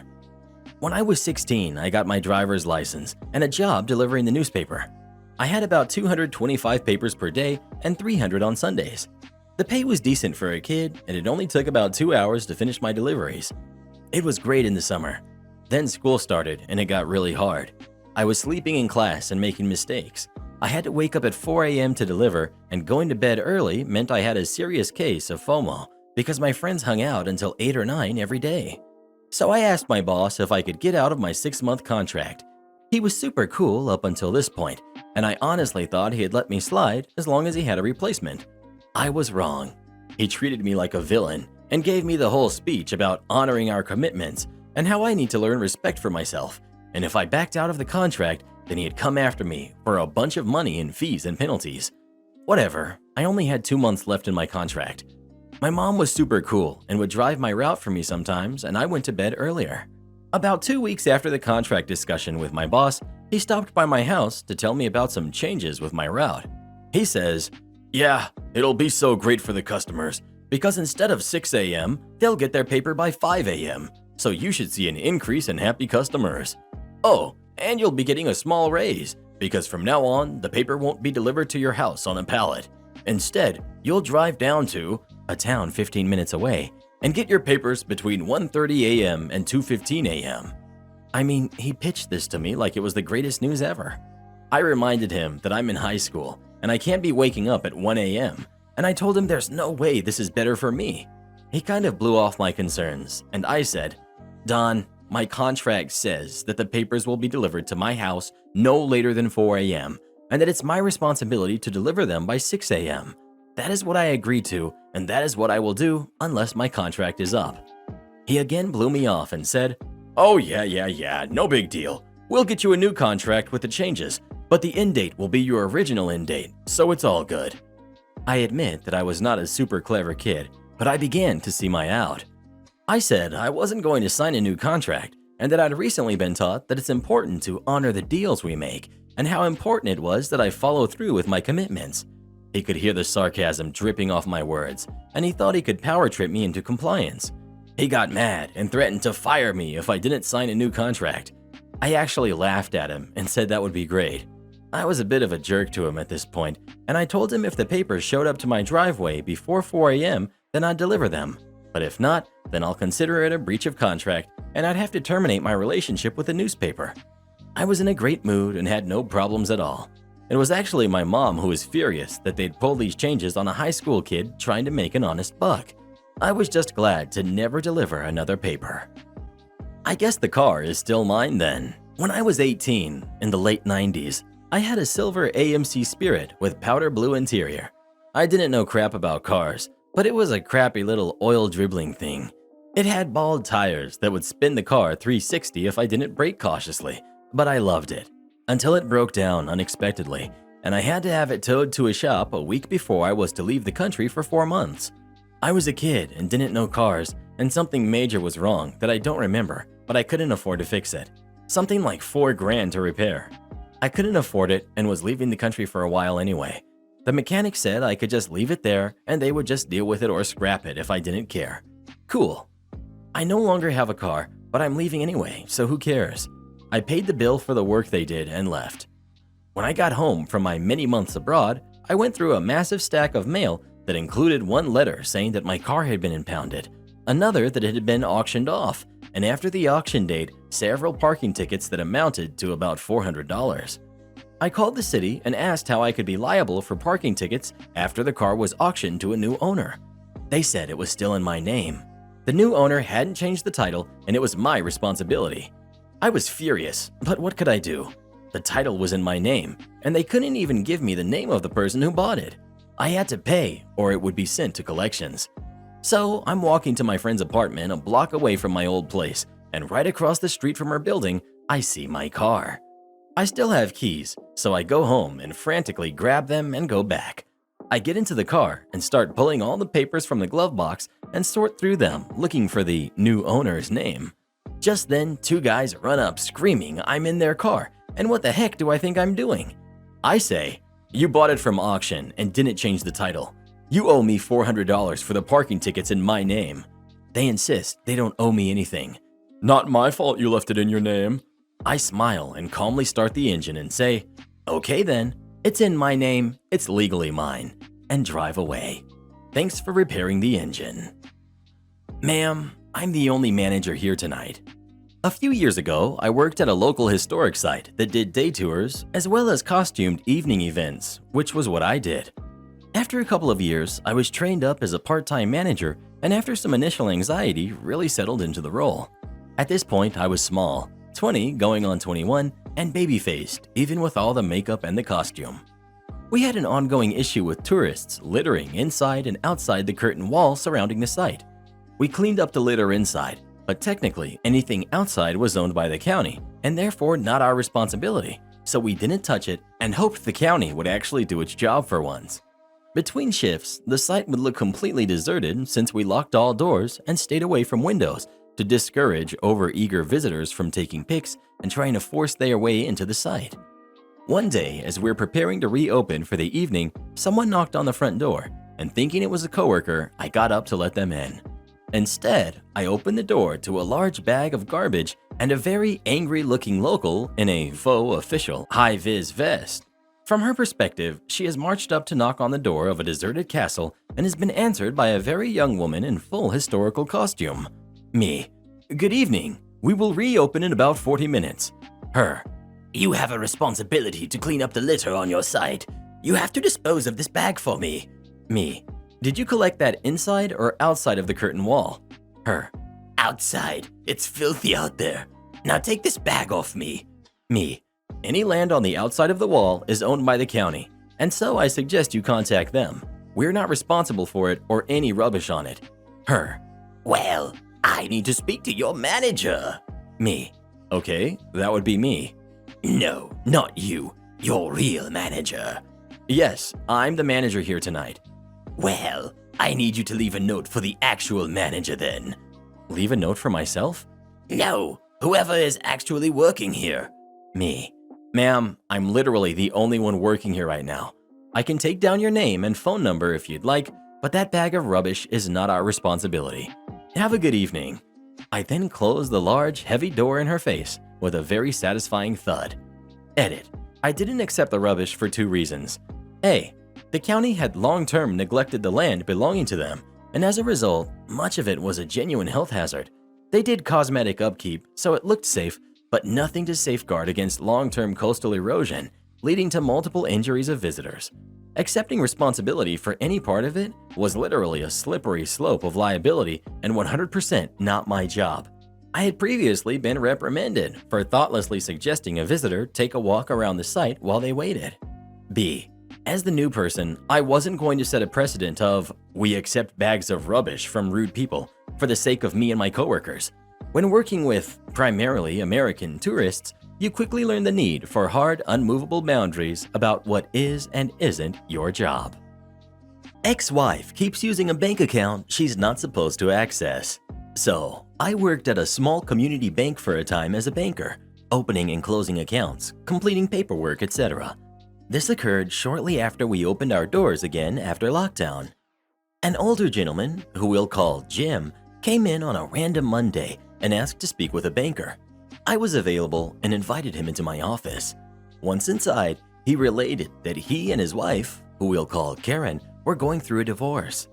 Jim expressed that Karen had full control over the finances to the point where he didn't even have a checkbook or a debit card for the accounts, even though one of the accounts was solely funded by his pension checks. He then informed me that he had come in to check if Karen had been writing checks off of the account, as he had a copy of a legal document she had signed stating that she would only be writing checks off of the account for necessities up until a certain date, which happened to be 3 weeks prior to Jim coming in. After ascertaining that he was whom he said he was, checking his ID, I pulled up the account in question. Since only Karen had checks for the account, we could track and view a photocopy of each written check that had been cashed. We discovered that she had continued to spend not only past the date that she was supposed to stop, but she had also been writing checks for non-essentials, also a no-no. Jim then tells me that he was suspicious that this would happen because when they began the divorce process, she had taken half of the money out of the account and was forced to put it back. I could see the transactions in the account history, so he wasn't lying. He then asks me what we can do to ensure that she cannot touch his money. I told him that since she has the checkbook for the account, taking her off of the account wouldn't guarantee she couldn't touch it. The only option would be for him to close the account and open a new account with only him on it. He decided that he wanted to do that, so we did just that. After he leaves, I continue on with my day, updating my supervisor on the situation due to how strange everything was. Well, a few hours later, Karen, whom I've never met before, storms in and demands to speak with a supervisor. My boss takes her into her office, and what I was told later was that Karen was demanding I be fired because I was talking badly about her. Lie. And that I closed her checking account without calling her to get her consent. My manager explained to her that our policy with joint accounts is that either party on the account can close the account without the other party's consent. She also assured Karen that I would never talk badly about anyone, especially someone that I've never met. Mind you, my boss's office is next to mine, with extremely thin walls, so she would have been able to hear if I was talking badly about her.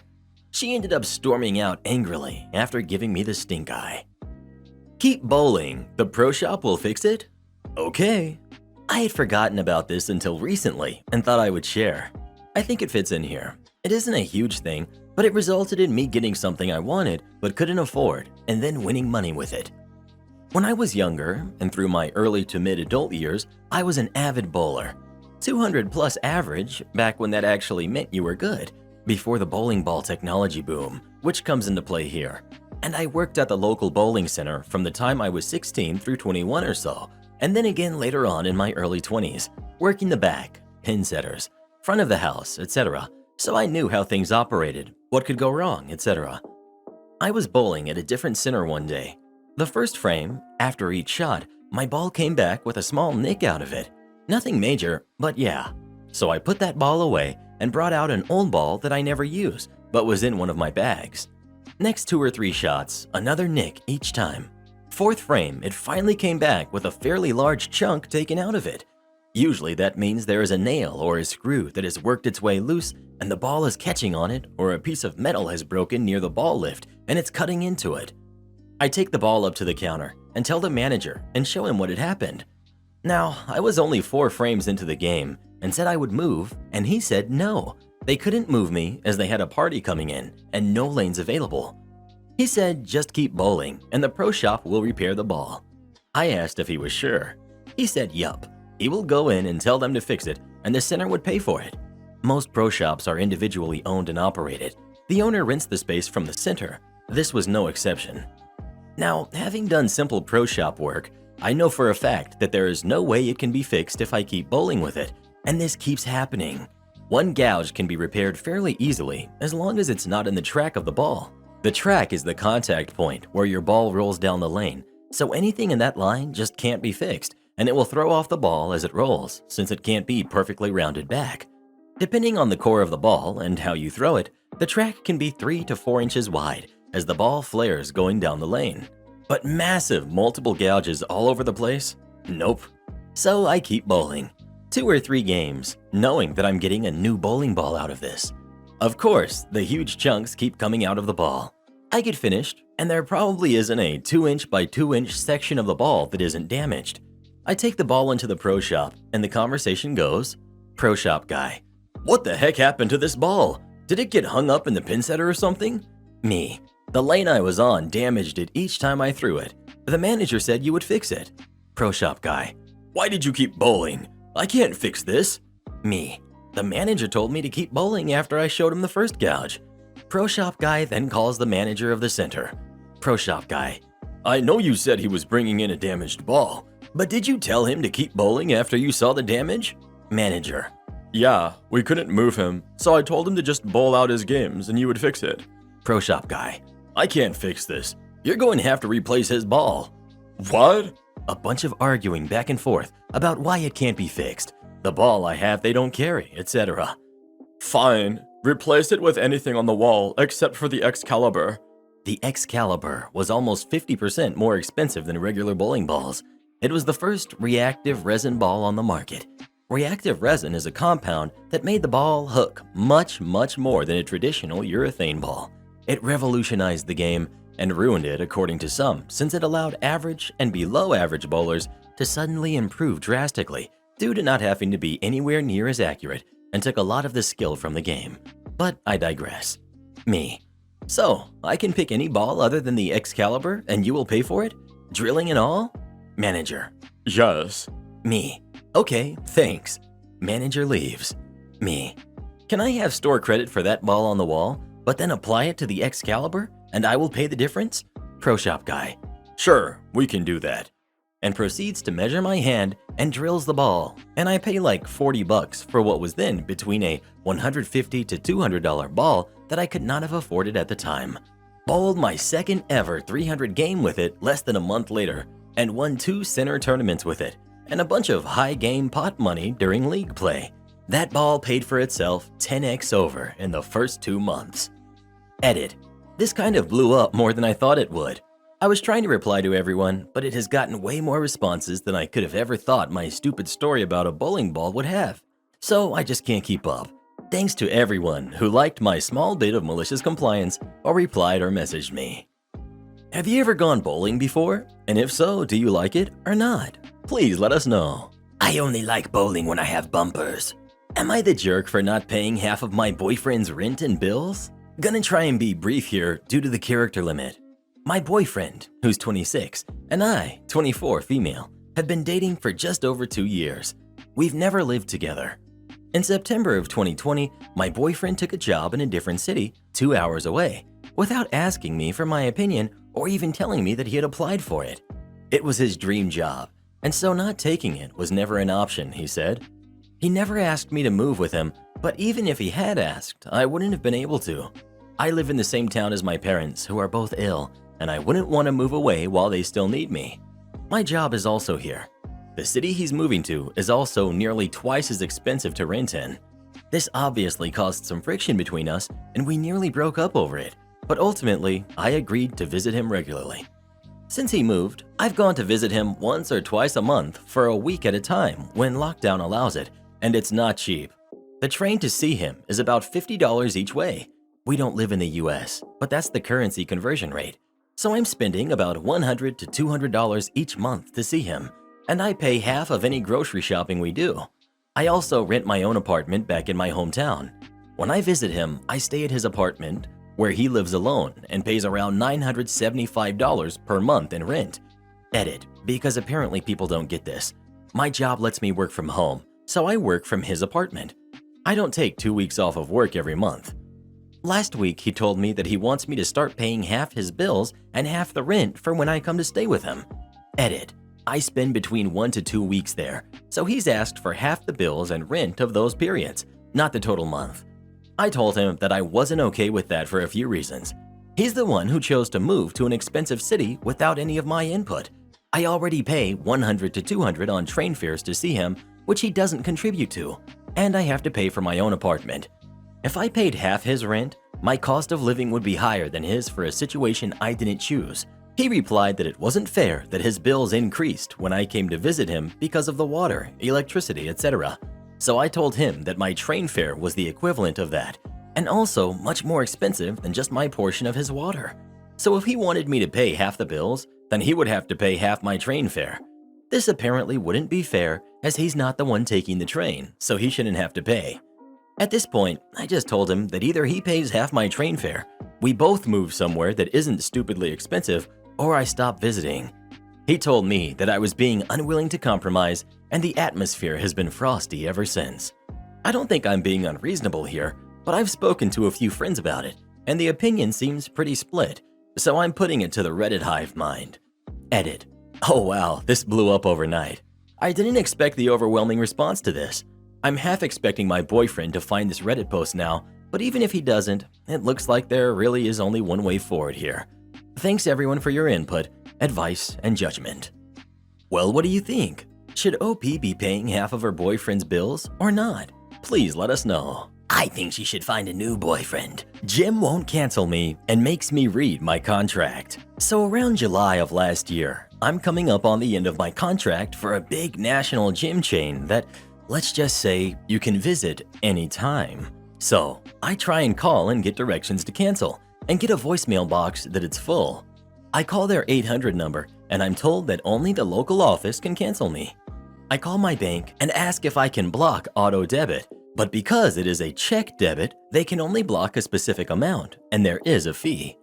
I scan my contract and it says I have to cancel in writing with 30 days notice, regardless of my contract end date. I'm pretty furious at this point because the gym was closed completely due to lockdown and I was wasting money. I hadn't been too concerned while my contract was going, but now I just wanted to end my association with them. I write the letter with my membership number, email, and phone number, and send the letter certified with my fob. 2 months later, I notice I'm still being charged, and they have billed me an additional $60 for my annual access fee. Now I'm livid. I find the customer service email and explain the situation with specific dates of calls, letters, and attempted visits to the office. I ask that my membership be canceled and a refund for the past several months and the annual renewal. I receive a rather curt response saying they will start my cancellation, but I will have one more monthly charge because there is a 30-day notice. I respond asking them to read my message and see that is what I did already by mail. Apparently, the local manager has been letting mail pile up as they don't even have someone at the office part-time. No one has seen my letter. I say this to the email rep. They ask me to read my contract and state that even if I can demonstrate the letter was sent, I would still be on the hook for the 30 days and the annual fee. She says I need to read my contract if I have any questions, and I do. Turns out, near the end of this very long document, in section 20.1, it states the following: Unexpected events. We are not responsible if members cannot use our club because of an event caused by a natural force, or a road or building closure, or something similar beyond our reasonable control. If this continues for more than 30 days, then either you or we may cancel this agreement immediately by written notice. No fee will apply. So I respond with this new knowledge I have and point out that the gym had been closed 90 days prior to my original letter, and even greater than my email cancellation request. I also threaten the following if they don't refund me back to my original contract end date. 1. I will pay people I know to picket their gym. 2. I will hand out flyers telling people about this provision of their contract so others in the middle of contracts will be able to cancel without a fee. 3. I will publish an article in our local online newspaper about the trouble I have had offering advice to others. And I make it clear that I have all the documentation, including phone statements, to prove it's all true. 3 days later, I was called by a regional director with an apology and a full refund of over $240 that had been inappropriately taken and a little extra. For those wondering, I am sharing this now because I understand many people in California, where lockdown was more strict, have gone through this, and they deserve to know how not to be taken advantage of. And remember, if someone tells you to read your contract, do it. I still would have gone to the newspaper about this. It's just wrong how some companies rip people off. It is ridiculous that you charged us for this appetizer. This one time, an 8-top split the bill 4 ways, couples. I did the whole inform me of any discrepancies speech and billed them out. 20% all around except one couple. The guy left me less than 10%, but no sweat, I wasn't bothered. 20 minutes after, I see the cheap tipper's wife on her way back into the restaurant, all geared up for a fight. It was getting quiet at this point, just a few tables. A great audience for what was about to occur. She storms in, pulls out the bill, and indignantly points out one of the appetizers, says that it was shared, and as such, her husband should not have been charged. She says, "It is ridiculous that we should pay for this." I was chilled. I immediately felt a huge wave of pity for the husband who she had clearly already gone off on in the parking lot for 15 minutes. I compose myself carefully, go all smiles and ask, "So, you want me to reopen the table, refund the card, then charge the card again for a different amount, and process the table again and have us eat the cost of the app?" Her. Yes. Me. Well, honestly, that's ridiculous. It's a lot of work, but I think I can make this right. As I pulled out my wallet, I tried to hand it to her. Me. Seems to me like we owe you some money. So, how much do you want? Her. What are you doing? Can't the restaurant cover it? Me. Sure, but I'm not gonna ask my boss to cover this one. The food was good, right? She nods. And until I messed up with the bill, service was good. She nods again. Okay, so it's my mistake. This is between me and you, so let me make it right. How much do you want? $20? $40? She starts looking really uncomfortable and mugging me all of a sudden. I fan out my float. It's not a lot. I was 23 and looked it too. Go ahead. What was that app? $13 plus tax and tip? Here, take 20 for now, and you've actually made a few dollars tonight, right? Is that enough? Do you want more? You can have my whole wallet. And I politely try to give her more. Shell-shocked, she slowly takes the 20 out of my hand and walks out of the restaurant, head hanging way down. Sometimes it's very clear what people want, and sometimes giving it to them makes them see what is really happening. A grown woman is leveraging her bad attitude and emotions to win one over on some kid, some business, anything at all. I would have paid $500 easily to never see her again. I got a good deal. I still am awestruck she had the gall to take it. Third worst customer of my life. Good luck to all of my fellow servers out there. It's a wild world. P.S. I was working at a small restaurant where my antics were well documented and occasionally appreciated. I wouldn't recommend this method somewhere corporate. $500 to never see her again? I'm gonna have to find OP and annoy them so I can make some money too. Apartment complex rented my apartment while I still had an active lease. Arkansas has well-known laws that lean heavily on the side of the property owner, which leaves the renter pretty vulnerable to owners who want to be difficult, to say the least. Or at least they did when I lived there. I doubt much has changed since. So I move into town and find a 2-2 apartment, intending for it to be a short period of time while I scout the town and look for a more permanent place. As for paying rent, they wouldn't/couldn't take an automatic monthly check from my bank or charge my debit card monthly. It had to be a paper check from me with a 4-day late fee window. I hate writing checks, and I had the cash, so I paid out the 12-month lease all at once. I find a great place about 6 months later, thinking I'll just break my lease and pay the extra 1-month penalty and walk away from my apartment. I call and let them know I'll be moving out. Long conversation short, the way the lease is written makes you think that's how it works, when in reality, at a second or third read, I'm still liable for the entire 12-month lease, and to break the lease essentially adds a 13-month worth of rent money. Knowing that up front, why anybody would break a lease is beyond me. So at this point, I've already made the deposit on my new place when all this comes to light, so I'm stuck with two places. I tell the apartment complex I won't be moving out. Figure I'll just go ahead and let the lease run out, set the AC to 80, and open the breakers to keep costs low. I slowly move my stuff to my new place since I have plenty of time now, and in the end, I leave behind my ironing board and iron just to leave something, and I never really use them anyways. About 2 months later, I get a call from the power company asking if it's okay to transfer power into someone else's name. Shocked, I reply, absolutely not, while laughing a little on the inside. I decide to give it a day before I call the apartment complex. First thing the next morning, I get a call from the apartment complex, and with a super snarky entitled tone, I hear, We need you to drop the power from your name so the new tenant can take over and move in. I explain that I still have an active lease on the place and can't fathom why they rent it out. She accuses me of abandonment, and therefore she is allowed to rent the apartment. My reply went along the lines of, I rent that apartment with the sole intent of having somewhere to iron my clothes. Did you not see the iron and ironing board there? She said she did, and she took it to the office to get it out of the apartment. We go back and forth on the semantics for a little. I let her know that I'm open to receiving a refund to the date on the new tenant's lease, and at that time I'd be happy to drop my name from the power. She refused, and the call ended with getting her boss's number from corporate. After mentioning to her boss that I can recognize a breach of contract when I see it, and that nowhere in the lease does it say I actually have to live there, not to mention her employee admitted to entering my apartment and stealing items of mine from inside. She quickly assured me that they are putting a check in the mail that day, refunding my money to the first of that month, and told me I could go to the office to pick up my iron and board anytime. Yes, I know they could have run up the power bill, but they'd only be able to do so much really, and a few days isn't that huge, and they didn't do it anyways. Even if they had, it would still be worth the expense, considering the refund. Have you ever had problems with a landlord? If so, what did you do about it? Please let us know. Am I the jerk for laughing when my pastor/boss told me that I wasn't getting paid for organizing an event?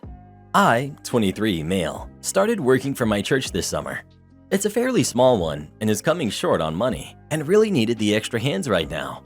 I turned down an internship at an accounting firm just to work here because they've helped me through so much. I was homeless before. The pay is absolute garbage and isn't even close to minimum wage, but I'm doing it because they are basically the only family I have. I do pretty general work, cleaning up the building, but what I mainly do is budgeting their finances.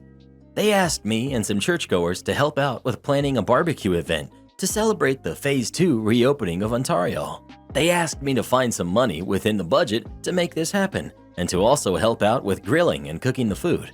I asked my pastor how the pay would work since I usually only work during the week. He straight up told me it was for God and that I shouldn't be expected to be paid on a Sunday. So essentially, he wants me to plan the whole thing, cook like 100 patties, set up the place we're going to, and do it all for free. I literally laughed in his face because I thought he was joking. He looked at me and I realized he was being completely serious. I told him he's crazy if he thinks I'm doing all of that for free, and he told me that being paid to work for the church is already a blessing enough. I quit on the spot, and now I'm being completely ostracized by the community. How can he be doing this after all the church has given to him? Wow, really shows his faith. Like, what the heck? Okay, I do admit I'm not the most faithful person, and I get that they've helped me out so much in the past, but I need to make a living too. I live in a garbage apartment and barely have enough to stay afloat. My pastor shot me a text the other day to give me another chance. Am I the jerk, or should I just do it? I feel like I'm kind of the jerk here, but at the same time, I don't think it's fair to be doing all of that for free. Well, what would you do in this situation? Would you go ahead and do all of the work for free or not? Please let us know. I think I'd call that accounting firm and see if they still have a spot for me. Am I the jerk for getting a stranger's car towed? I bought and moved into an apartment about 5 months ago. The apartment comes with a parking space at the basement level. Every apartment has an allotted parking space. There's extra parking space outside, which you have to rent in case you have an additional vehicle. I don't drive, so I don't own a car. My space has been empty. I still own it, it's included with the apartment. So the situation. My brother decided to move to the city I live in. He was moving in with me for a while until he finds his own place. I honestly want him to stay with me for longer. Lockdown was tough, and I could use his company. He owns a car, and he was going to use my space. 3 days prior to his arrival, I noticed there was a car parked in my space. I asked the security, but he didn't know who it belonged to. So I posted a photo of the car in the group chat of our apartment complex, requesting the owner to remove it. There was no reply, and the next day the car was still there. I asked again, saying that I wanted to park my car there, which would arrive the next day. No reply. 2 hours before my brother arrived, the car was still there and I had received no messages. So I sent a final message saying that I would have the car towed if it isn't removed in an hour. I got a personal message from the owner claiming that they are pregnant and their husband is working, so they won't be able to remove their car in an hour. I said that it's not my fault and that I had given them enough time before it reached this point. I didn't get a reply again, so I assumed they would have moved their car. 2 hours later, when my brother arrived, the car was still there, so I just called the towing company and had it towed. Now I'm being blasted in the group, saying what I did was not very neighborly, and that I inconvenienced a pregnant woman, and that I should apologize and pay to get their car back. So, am I the jerk? ETA. 1. As I mentioned in the comments, the husband works from home. 2. It's possible that the car was there for longer than 3 days, but not longer than a week. 3. I had also placed a complaint with the management the day before I towed it. Their words, you should contact the owner. As if I hadn't tried that already. It's a fairly new complex. The apartment management is not really efficient yet. 4. I have kept all receipts in case someone decides to involve cops, lawyers, etc. 5. Unfortunately, a couple people are still coming at me in the group chat. I sent screenshots in the chat saying that I tried everything I could. The least they could have done is message me back after I sent the first message to try and figure something out. Some people supported me after that. I left the chat saying that they are all harassing me, which is not very neighborly either. I have screenshots of all of the exchanges up until I left the chat. 6. They have their allotted parking spot where the husband's car is parked. I think they parked the wife's car in my spot because it's closer to the elevator. To be honest, I would have gladly exchanged our spots if they had asked me, since I don't drive or own a car. Last but not least, thank you to everyone who took the time to read and reply. Thank you so much for the awards. I would have loved for you guys to be my neighbors instead. Well, what would you have done in this situation? Would you have had their car towed or not? Please let us know. Absolutely I would have. Why on earth do they feel so entitled to your parking spot? I hope you go back into that group chat and share the link to your story on Reddit. All those horrible neighbors need to realize how stupid they are. Lady picks on new guy for double scanning items. Upon inspection, he actually missed an item and her total went up. We have this one regular who likes to pick on new team members. She goes through the newest cashier if she can and always raises a stink until the manager, me, comes by to demolish her. She always leaves grumpy, so why does she keep shopping here? Who knows? So she goes through Jay's till today. He has been here for 2 weeks and is 1 week fresh on the register. He's doing great and so far has made every effort to understand the register, and he's been pretty independent. He scans through her items, asks about the club card, offers a bag, and announces her total. She then scoffs and says, how can it be that much? Jay then jovially tells her that the items can add up when you're in the zone, and repeats her total. She insists he scanned something twice, and not quite having faced a customer like this before, he calls me over for backup. After listening to her claim, I dutifully check each item's tag with the register's item list to satisfy her paranoid claim, all the while explaining to Jay how to handle a double-scanned item. Wow, what a surprise, ma'am. Nothing was scanned twice. However, it looks like Jay missed an item while scanning. Your new total is up by $15. Cash or card? This woman stared at Jay and I for at least 5 full silent seconds before she started apologizing and saying her English was bad and she didn't understand what we were saying. I explained what happened a couple different ways, ensuring there was no conflict of communication, and each time repeated her heightened total. Eventually, she gave up and paid the higher amount. She sulked on out of the store, claiming we always do this crap with her. Sorry, lady. Idiot tax is real. P.S. I did discuss with Jay to be a little more careful and steady at cash going forward to make sure he doesn't miss any more items, just in case this has been a recurring problem and not a one-off. I have high hopes for him going forward. Support our channel by joining as a member today, and we'll give you a shout out in our next video. Or come watch this video next. You won't believe what Karen does in that one.